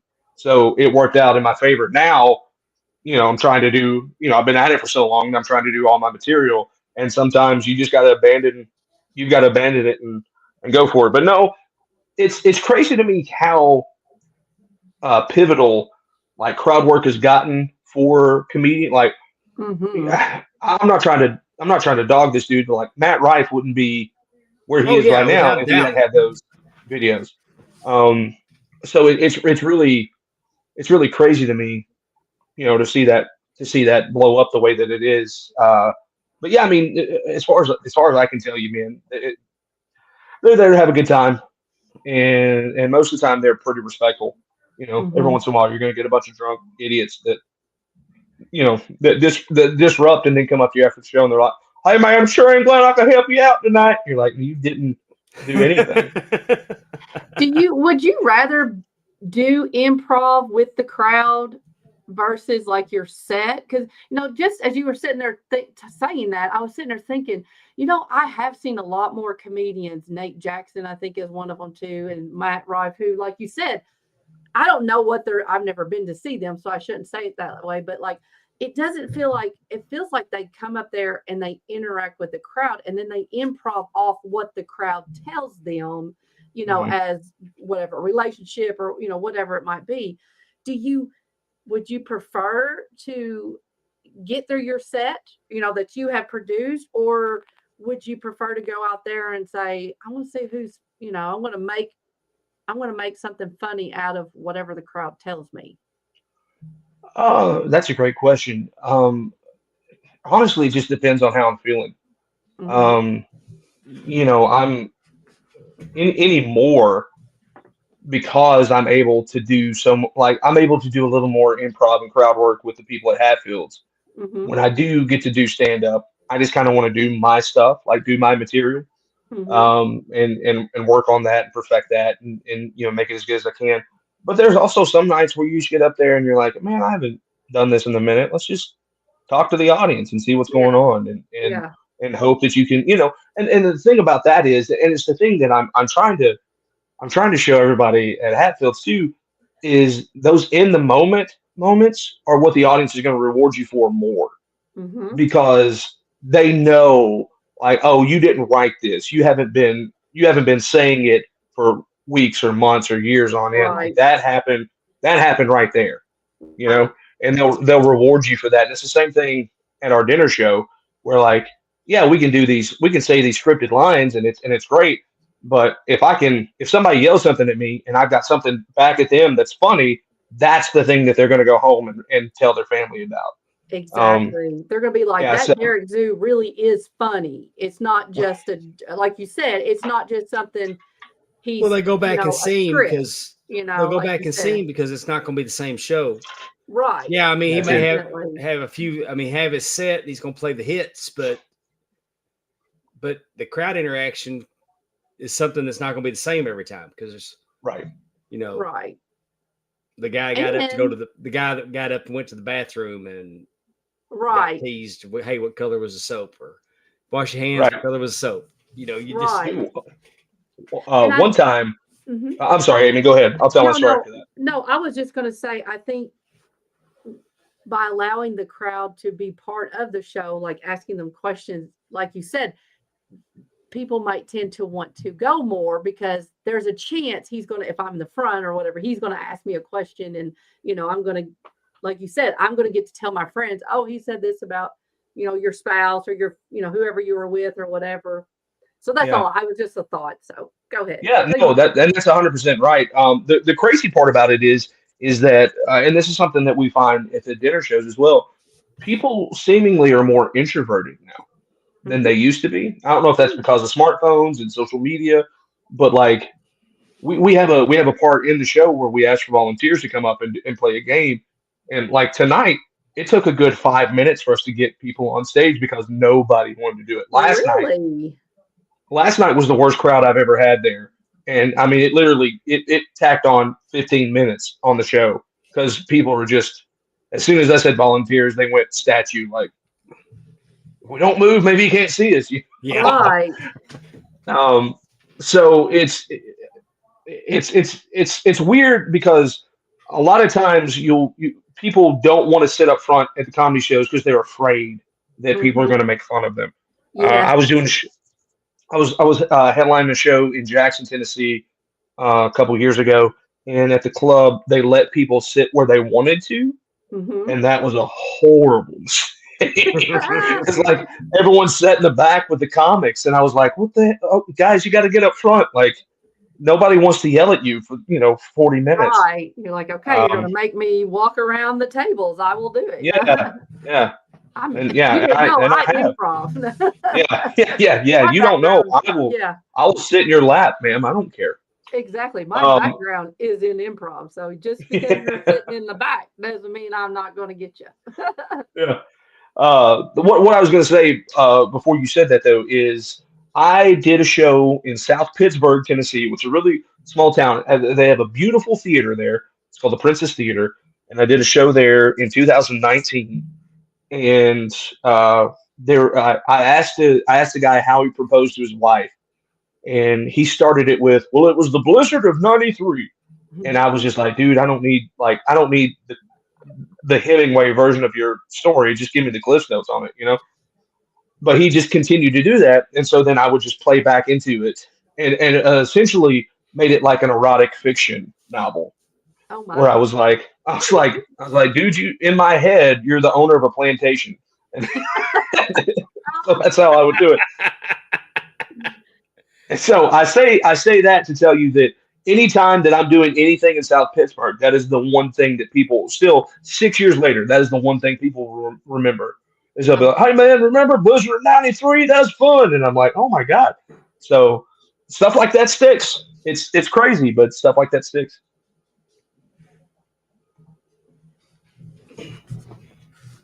Oh, I thought you were going to say something. I was going to ask Derik. I don't know if you have any more questions, but for now, I was going to see if you all wanted to play a game. You want to play a game? Yeah, absolutely. Yeah, Amy's got a game instead of trivia tonight, so. Yes. Okay. I still have my big announcements to make, but we can do that after the game. Yes, yes, definitely. So I have these. So I do trivia a lot, but I also have these things that are conversation starters, and okay, it's kind of fun to ask questions and just see what people say. Now, the game I have today, it's actually called Pizza or Puppies. Okay, pizzas or puppies. Okay. And so I'm going to give you two options, and the question, so I'll give you two options. And I'll say, if you can only keep one and the other does not exist, what would you pick? Okay. So the first one we're going to say is you can only keep one and the other does not exist. Would you keep pajamas or chocolate? Chocolate. Keep one. The other one does not exist. You're going to bed butt naked. That's fine. Chocolate.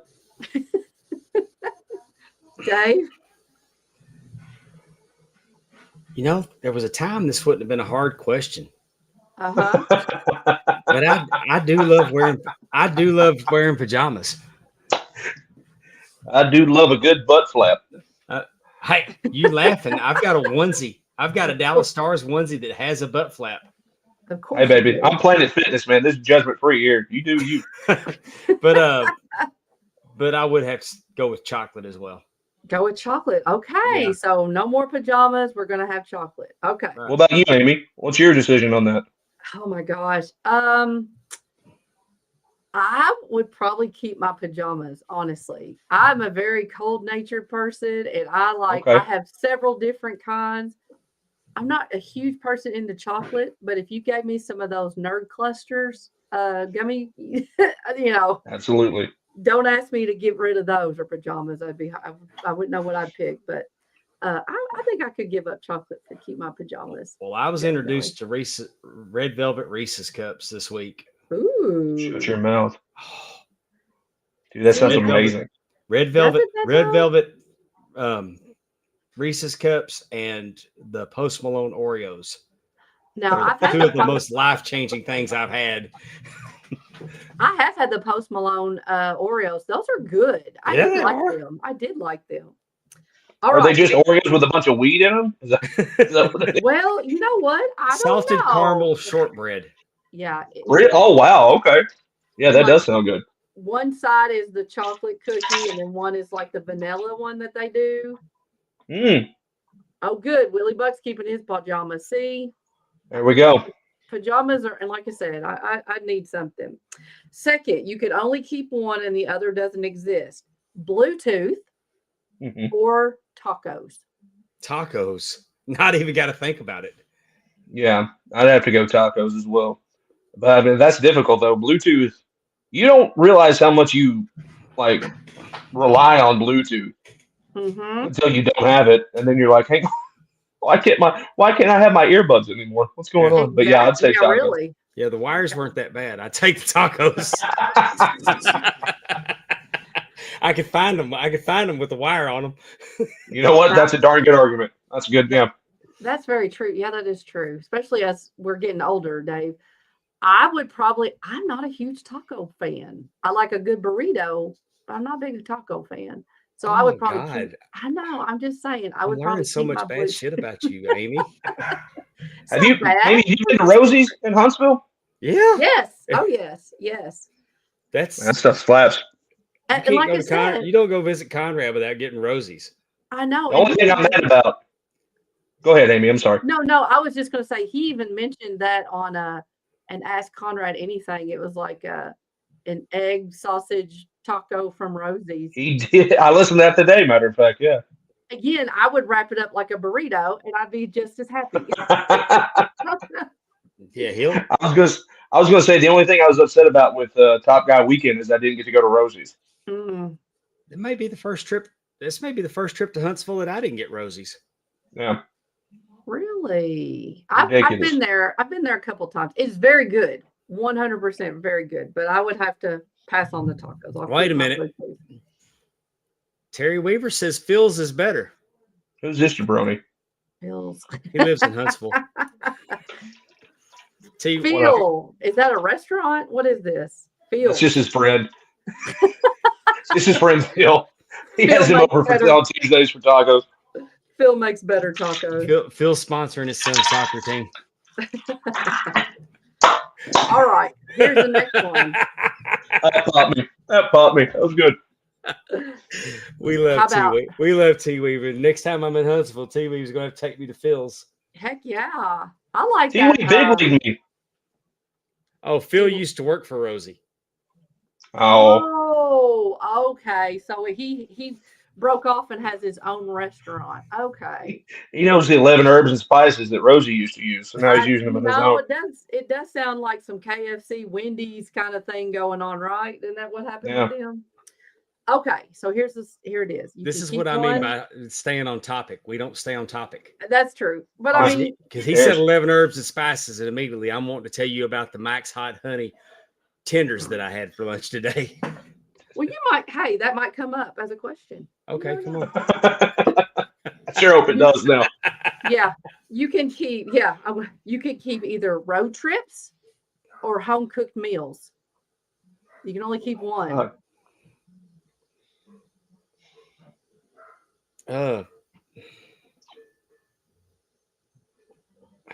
Whew, that's the hardest one yet. That is. I enjoy home cooked meals. Road trips, not so much. Road trips are kind of like a means to an end. But a road trip with the right person. Yeah, but she didn't go with me as much as she used to anymore. Well, that's true. Of course, she's always at basketball, so I don't get the home cooked meals as much as I used to anymore. Mitzi at the snack bars feed me more than she is here lately. You're gonna get a skillet upside the head. You're gonna get a Hatfield and McCoy done to you if you don't be careful. That's right. Throw a frying pan at you if you're not careful. I know that is hard though. Home cooked meals or road trips. I'm gonna have to go home cooked meals because honestly, I'm keeping them because honestly, that's one of the things that like relaxes me is like cooking a meal. And then like some of the best memories I have of like my grandmother and great grandmother and stuff are just my great grandmother made the best macaroni and cheese on that ever existed. Love it. And so yeah, so I'm gonna keep that. I'm with you. I think home cooked meals, like you said, I've got a lot of good memories from that, and I can home cook meals, with my friends just as much as I can road trip, I guess, right? Yeah. So. Yeah, it's home cooked meal for me. I know. This one is. There's just no. This coming up. The one I'm getting ready to tell you all. Sorry, I have some jumbled word salad, and sometimes. I know exactly which one. It's not even a question. Are you going to keep GPS or Chinese food? Chinese food. I've always been able to find my way around. I know how to use a map. Of course you do, because you're elderly. Yes. Available now at jumpinthepond.com. That's right. I'm gonna buy that for my birthday this year. That's beautiful. Oh yes, you're so Are you even 40 yet? I'm turning 40 this year. This will be your 40th. Okay. Yeah. Then okay, yeah, so I'm gonna buy it. I'm going GPS, man. I'm not a huge Chinese food fan, so I'd much rather find my way to better restaurants. I, like my grandmother, could not find my way out of a wet paper bag. I need my GPS. I use it all the time, even for things I don't really need it for, just to make sure, like if I'm going to pick up Aaron at a friend's house or something, it's like, I know it's that house, but I'm going to put it in just in case, just make sure. I'm using Waze. And I was just about to ask that. And the voice I'm using on it is Nate. Nate Bargatze. Nate Bargatze. Yeah, man. It'll say, I do the same thing. He's hilarious. He's like, turn left. Carefully, please. No cowboy stuff. My favorite's when he's like, you're about to get off on this exit. No one's ever probably told you that you do really good getting off on exits. And I was like, you know what, Nate? You're right. No one has ever told me that. Thank you so much. It's just a matter of fact. It's the best voice I've ever put on there. Oh, yeah. But try using GPS in Atlanta. You know what that'll do? That'll make you stop at a gas station and get an almanac. I mean, get an atlas, because it'll say, up ahead, turn left on Peachtree, and then turn right on Peachtree. Turn left on, because everything is Peachtree. Oh, yeah. You try going to the Varsity to get a hot dog in Atlanta, and the directions are going to mind fuck you. I mean, because everything is Peachtree. You're not wrong. Oh my gosh! Oh, that's funny. I did not know that. We had to. We literally stopped and got an atlas. Yeah, Rand McNally. You had to pull it out. Do they even sell those at gas stations? Do you see like maybe truck stops? But do they sell? Yeah, I was going to say truck stops. You get them. No doubt. You get a map at a gas station, but truck stops will have them. Because Love's has them like in 3 sizes. Mm-hmm. Yeah. I was going to say you needed an almanac because you probably got stuck in traffic and need something to read. Atlanta's awful. It's horrible. Awful, dude. I hate it so much. If I'm not driving through there like 3 o'clock in the morning when there's nobody there, I'm not driving through Atlanta. I will do everything in my power not to. We used to try to stay in Atlanta so we could eat there and then pick up in the morning. Mm-hmm. So we didn't have to, because I'd seen on the Food Network, I'd seen there was a bar that at night they make just so many hamburgers.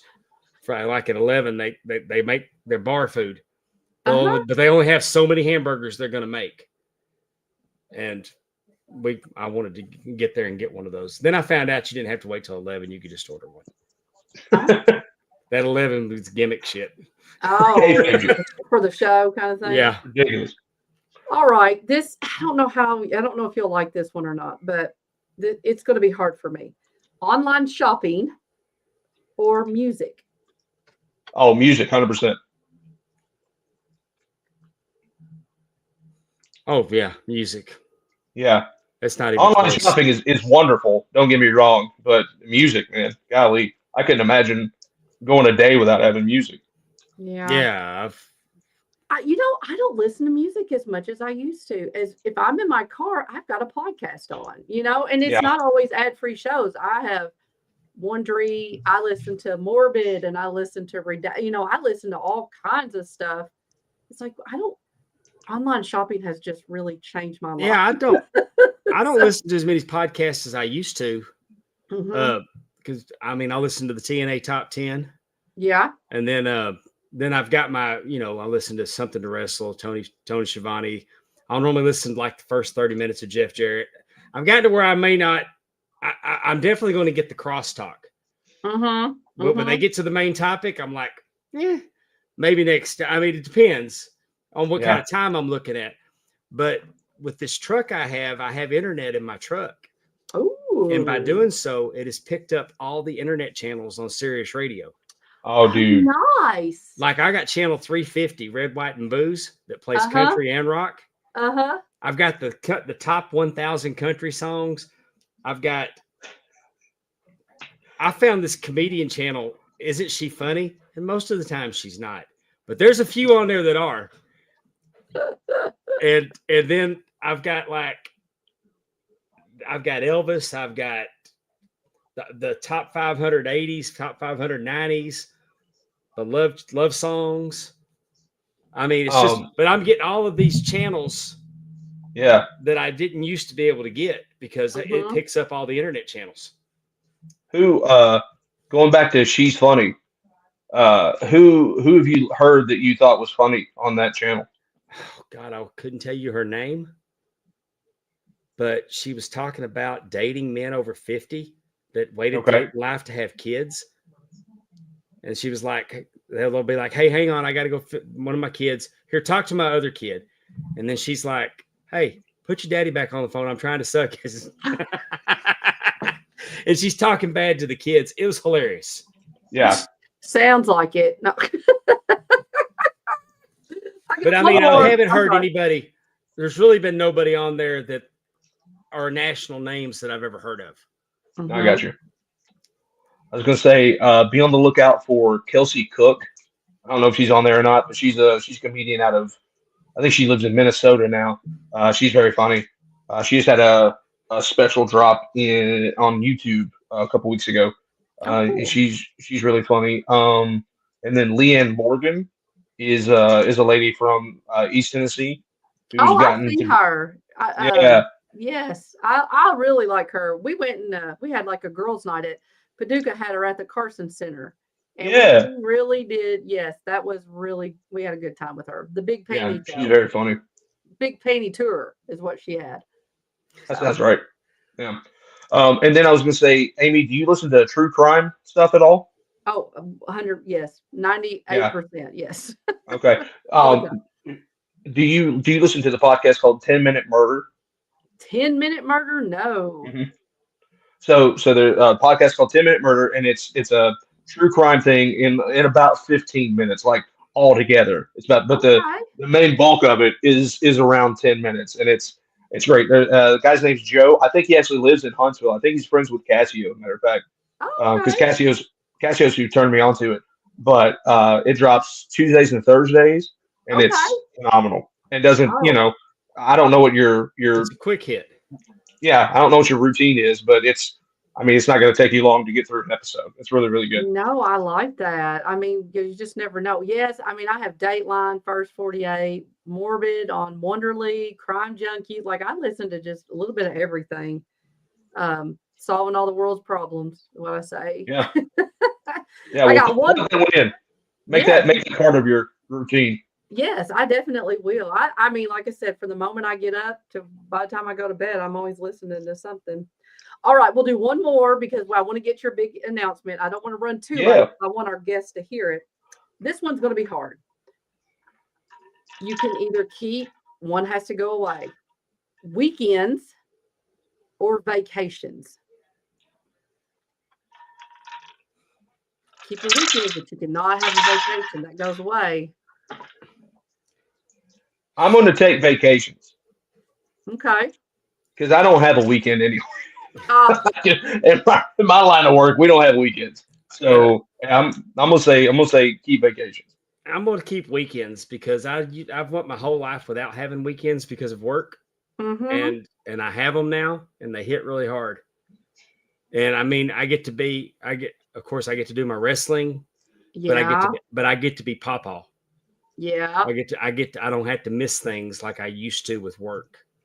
Yeah. Because for now,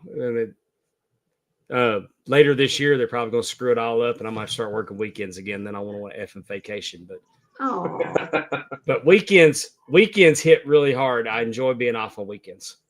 Yeah. I like that. Yeah, I like that too. I think I'd have to keep my weekends and church and going to church on Sunday is really important to me now. I mean, that's wonderful. wonderful. I can come rolling in at 3:00 in the morning from Arkansas from a wrestling show, and I'm at church. I mean, I ain't going to Sunday school. Let's don't get ridiculous. But I mean, y'all know how I am all week. I need Jesus on Sunday. Exactly. You're not getting any younger, right? No. Good Lord's going to come a knocking. I mean, my hatred for basketball referees is probably going to keep me out of heaven. No, I got you.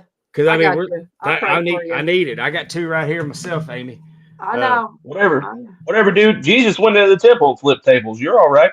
Yeah, well, I mean, but if I get to the pearly gates and they go, hey, what's this about you hating referees? I'm going to say guilty. Guilty. They're on the Mount Rushmore of the worst things in the world. Well, thank you all for playing. I just wanted to do something. That was fun. We should do that more often. Yeah, I think that's always fun because basically all you're doing is there's no rhyme or reason. You draw from group A to group B, and you just, some of them might be like, oh, that's an easy one, but sometimes you got to think about them. So it's just a little different. We can get graphics on that going forward. I mean, I realize that, Ric Flair trivia on his birthday was a slam dunk, but that's okay. We can get him next year. I did forget about that. But you told me I could do well. I had this for last week too. But I also said we got Derik Zoo on the 25th, and it's Ric Flair's birthday. So Ric Flair trivia. Yes, and I bet I have it somewhere too. I mean, but anyway. No, it's fine. The answer is yes, he did it.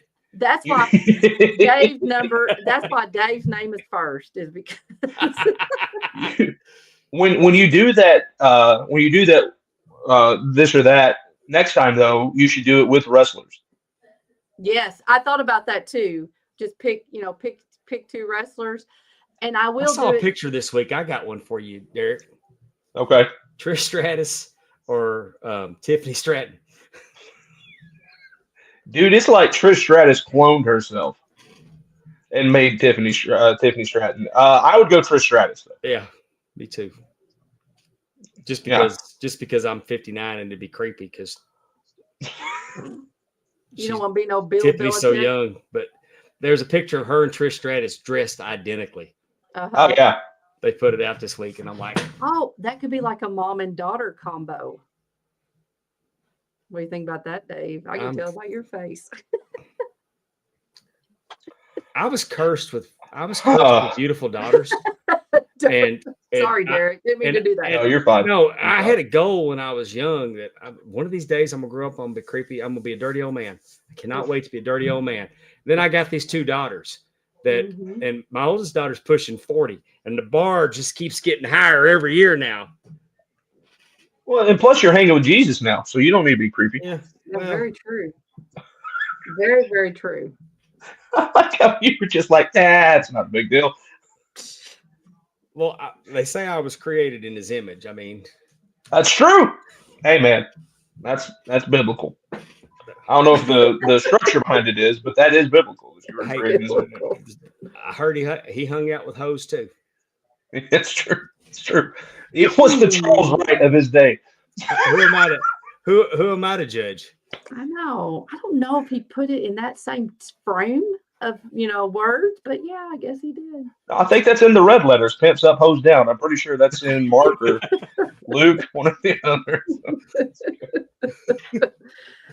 I have the Catholic version. I guess maybe that's the King James version. I don't know about Psalms.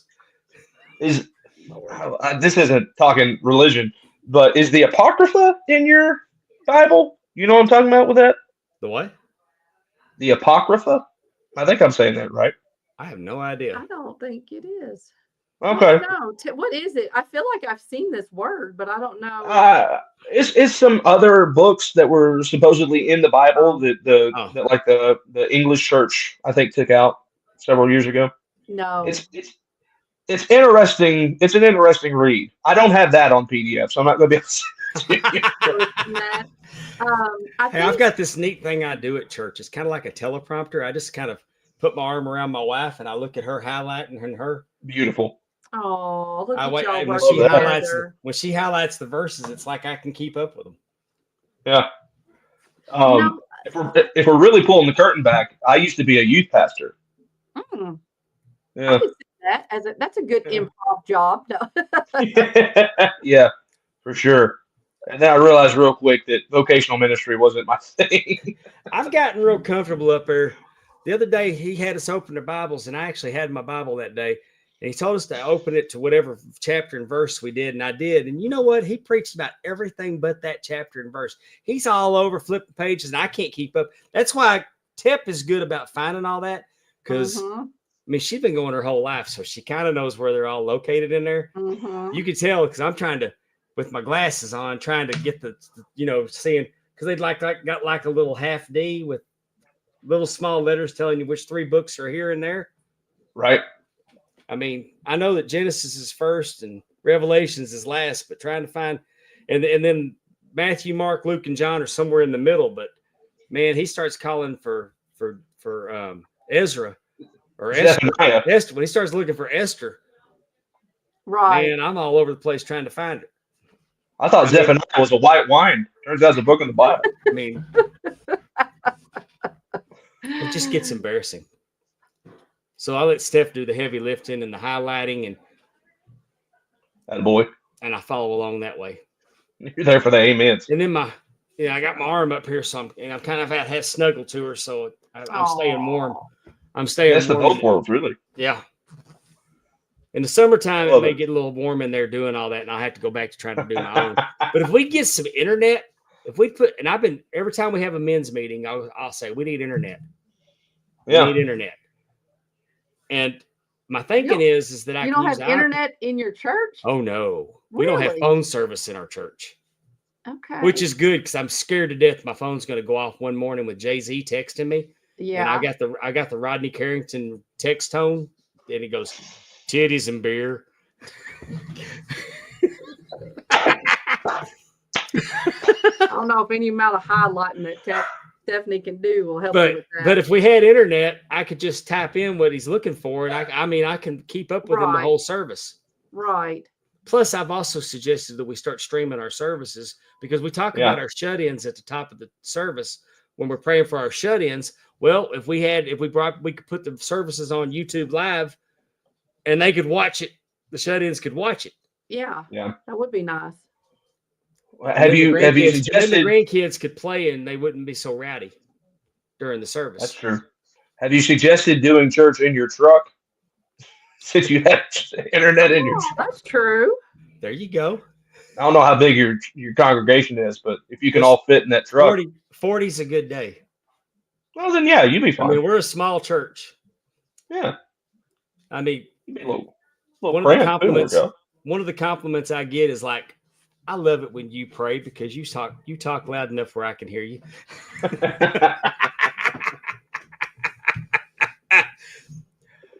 I love that. Well, Derik, what's before we wrap this up, you said I noticed that you had posted today that you had a big announcement. I think you had a big announcement last time you were here too. Yeah, I just like coming on here and announcing things. I love that we get the big announcements. Yeah. Yeah. So my big announcement is I am in the process of writing a book, and Awesome. yeah, and hope to have that out by the end of this year. So working on it right now.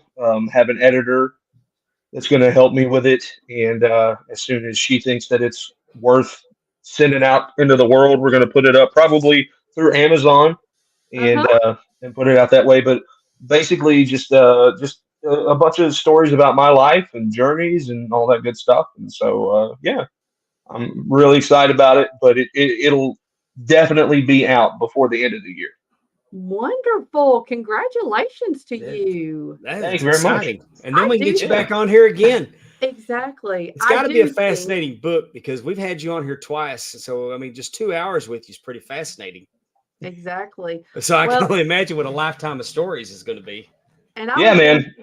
I was just going to say, just knowing what I do know and your positivity, I think a lot of people will benefit from reading a book of overcoming obstacles and keeping that positive attitude and where that strength comes from to even do that. I think, I really think that's going to be wonderful. I'm very Yeah, happy. well, for thank you. Thank you very much. Yeah, yeah. It's you know, not to go too far into it, but like I had a real rough childhood growing up. If you follow me online, I talk about it a little bit here and there. And the thing that used to get me through it, and this is true, the thing that used to get me through those dark times was I was like, eventually, I'm going to be somebody, Mhm. and I'm going to be able to tell this story, and it's going to be able to help other people. Mhm. Like that was the whole reason why I was like, okay, everything's going to be fine. Like eventually, everything's going to be fine. And so I feel like I'm at that point in my life now where I have a little bit of an audience, and I can tell those stories and really let that out into the world, and hopefully, hopefully that's what it'll do, man. Hopefully it'll help some people, encourage some people, and let them know that whatever they're going through, it's going to get better. So And I really think- excited about it. I'm sorry. Go ahead. I'm sorry. You keep talking, and then I'll say. I was just saying I'm really excited about it, and it's been a process writing some of those things out. I'm sure.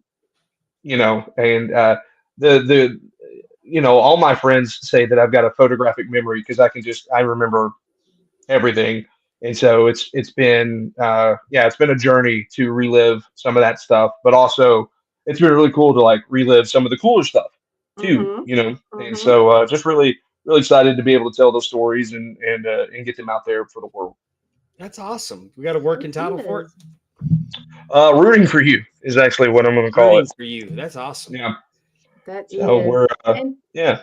and to think about, like I just, the fact that you are going through when you are going through hard times, dark times, the idea of you thinking this is going to benefit somebody one day, I'm going to be somebody, that is an incredible mindset. And so I hope you do get into how you were able to create that mindset for yourself. And if it was a person in your life or whatever, I think that would be and it hopefully that makes a chapter in your book, because not everybody's going to think that way.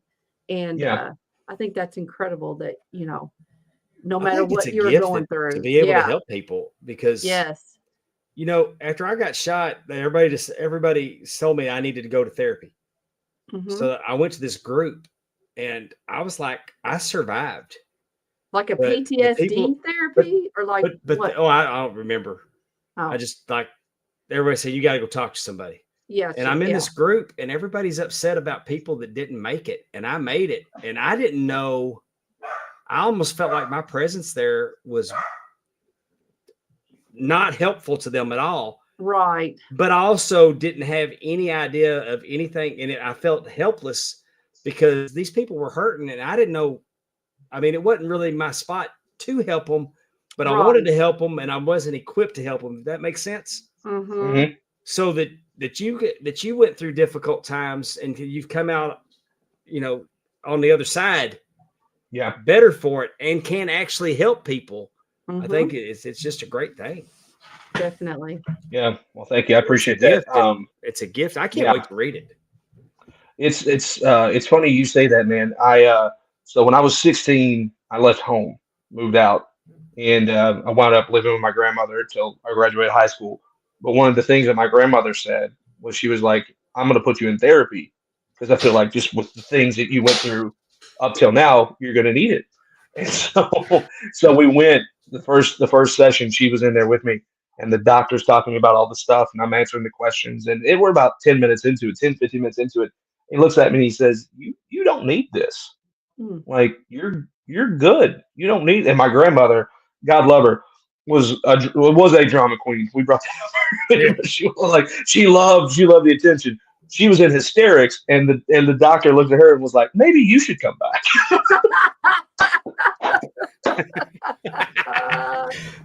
Oh, that happened to me. That happened to me with my first marriage when we went to marriage counselor. I was only there for one visit, and then she was there by herself. Well, I don't know what happened there. That's crazy. She was crazy.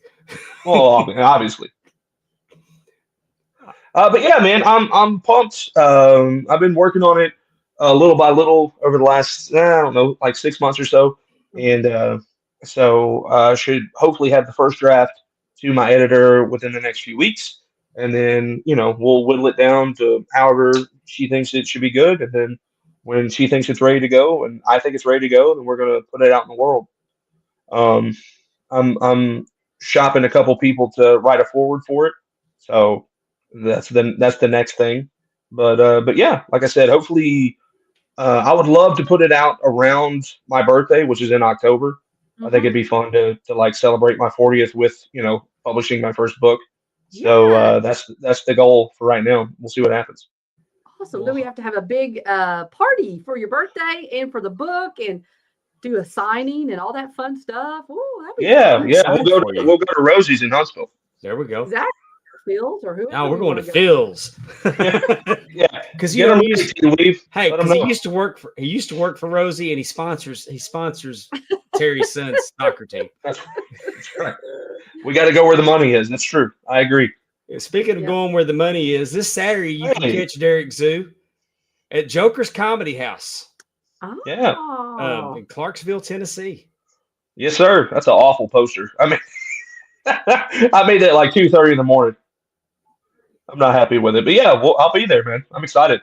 It's my first time in Clarksville, and Pete there is a friend of mine from Louisville, Kentucky, Uh-huh. and he and I worked together last year, and so he's going to open up for me. And yeah, if you've seen me before, I've got new stuff, and if you haven't ever seen me before, it's all new. So you should come see it. And Definitely. and be sure to catch him in Pigeon Forge for the Hatfields and McCoys. Yes. Derek, I can't thank you enough for coming on here. I've enjoyed it. I just enjoy you Oh, coming man. on, hanging out with us. Anytime, dude. Anytime. I'm happy to come hang out. This is always a lot of fun. So I'm glad that I was able to like get set up. I know the last time it was crazy. So I'm actually glad people can see me and Oh, I'm super and jealous. we can do the whole thing. I'm super jealous about your artwork. Mhm. Yeah. It's very Well, nice. let's see. I've got some more. Hang on just a second. I haven't hung these up yet, but got the barbershop window. Yeah. How cool is that?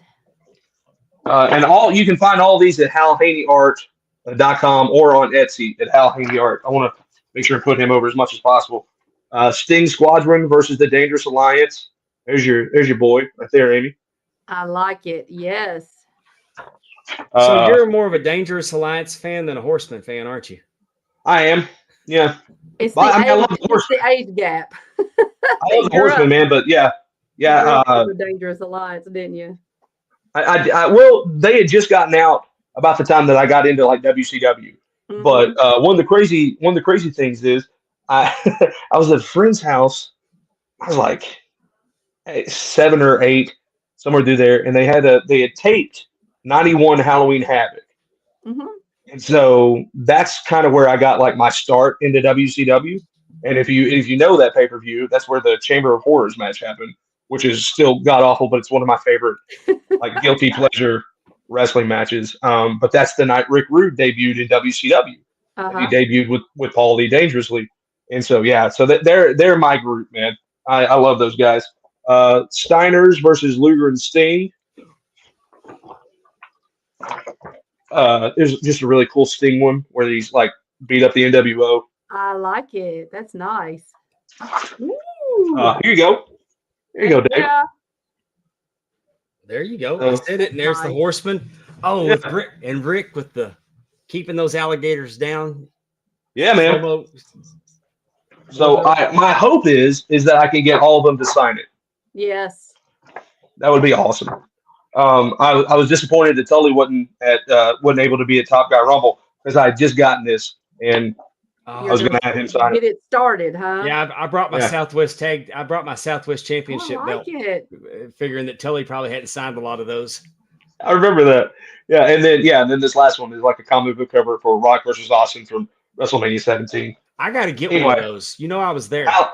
Hal's awesome. Yeah, I did not know that. I was at WrestleMania 17. I'll let you have it. You want it? I can get one from him. I don't want to take it from you. Well, I'm just saying. I mean, you got some wall space behind you. Yeah, you're not wrong. You're not wrong. I do for sure. But yeah, no, they're awesome, and they're. I mean, it's just top of the line stuff. Hal's the man. So I can't put him over enough more. So yeah, next time I come on, I'll have more stuff behind me for sure. Well, we can't wait to have you back. Yes, absolutely. Thank you so much for joining us tonight. Anytime, man. Loved it. Thanks for having me on. All right, thank you. For Derik Zoo and Amy Vaughn, I'm Palmwater Dave, and we will see you next week on Talking Wrestling with Palmwater and Amy. Good night.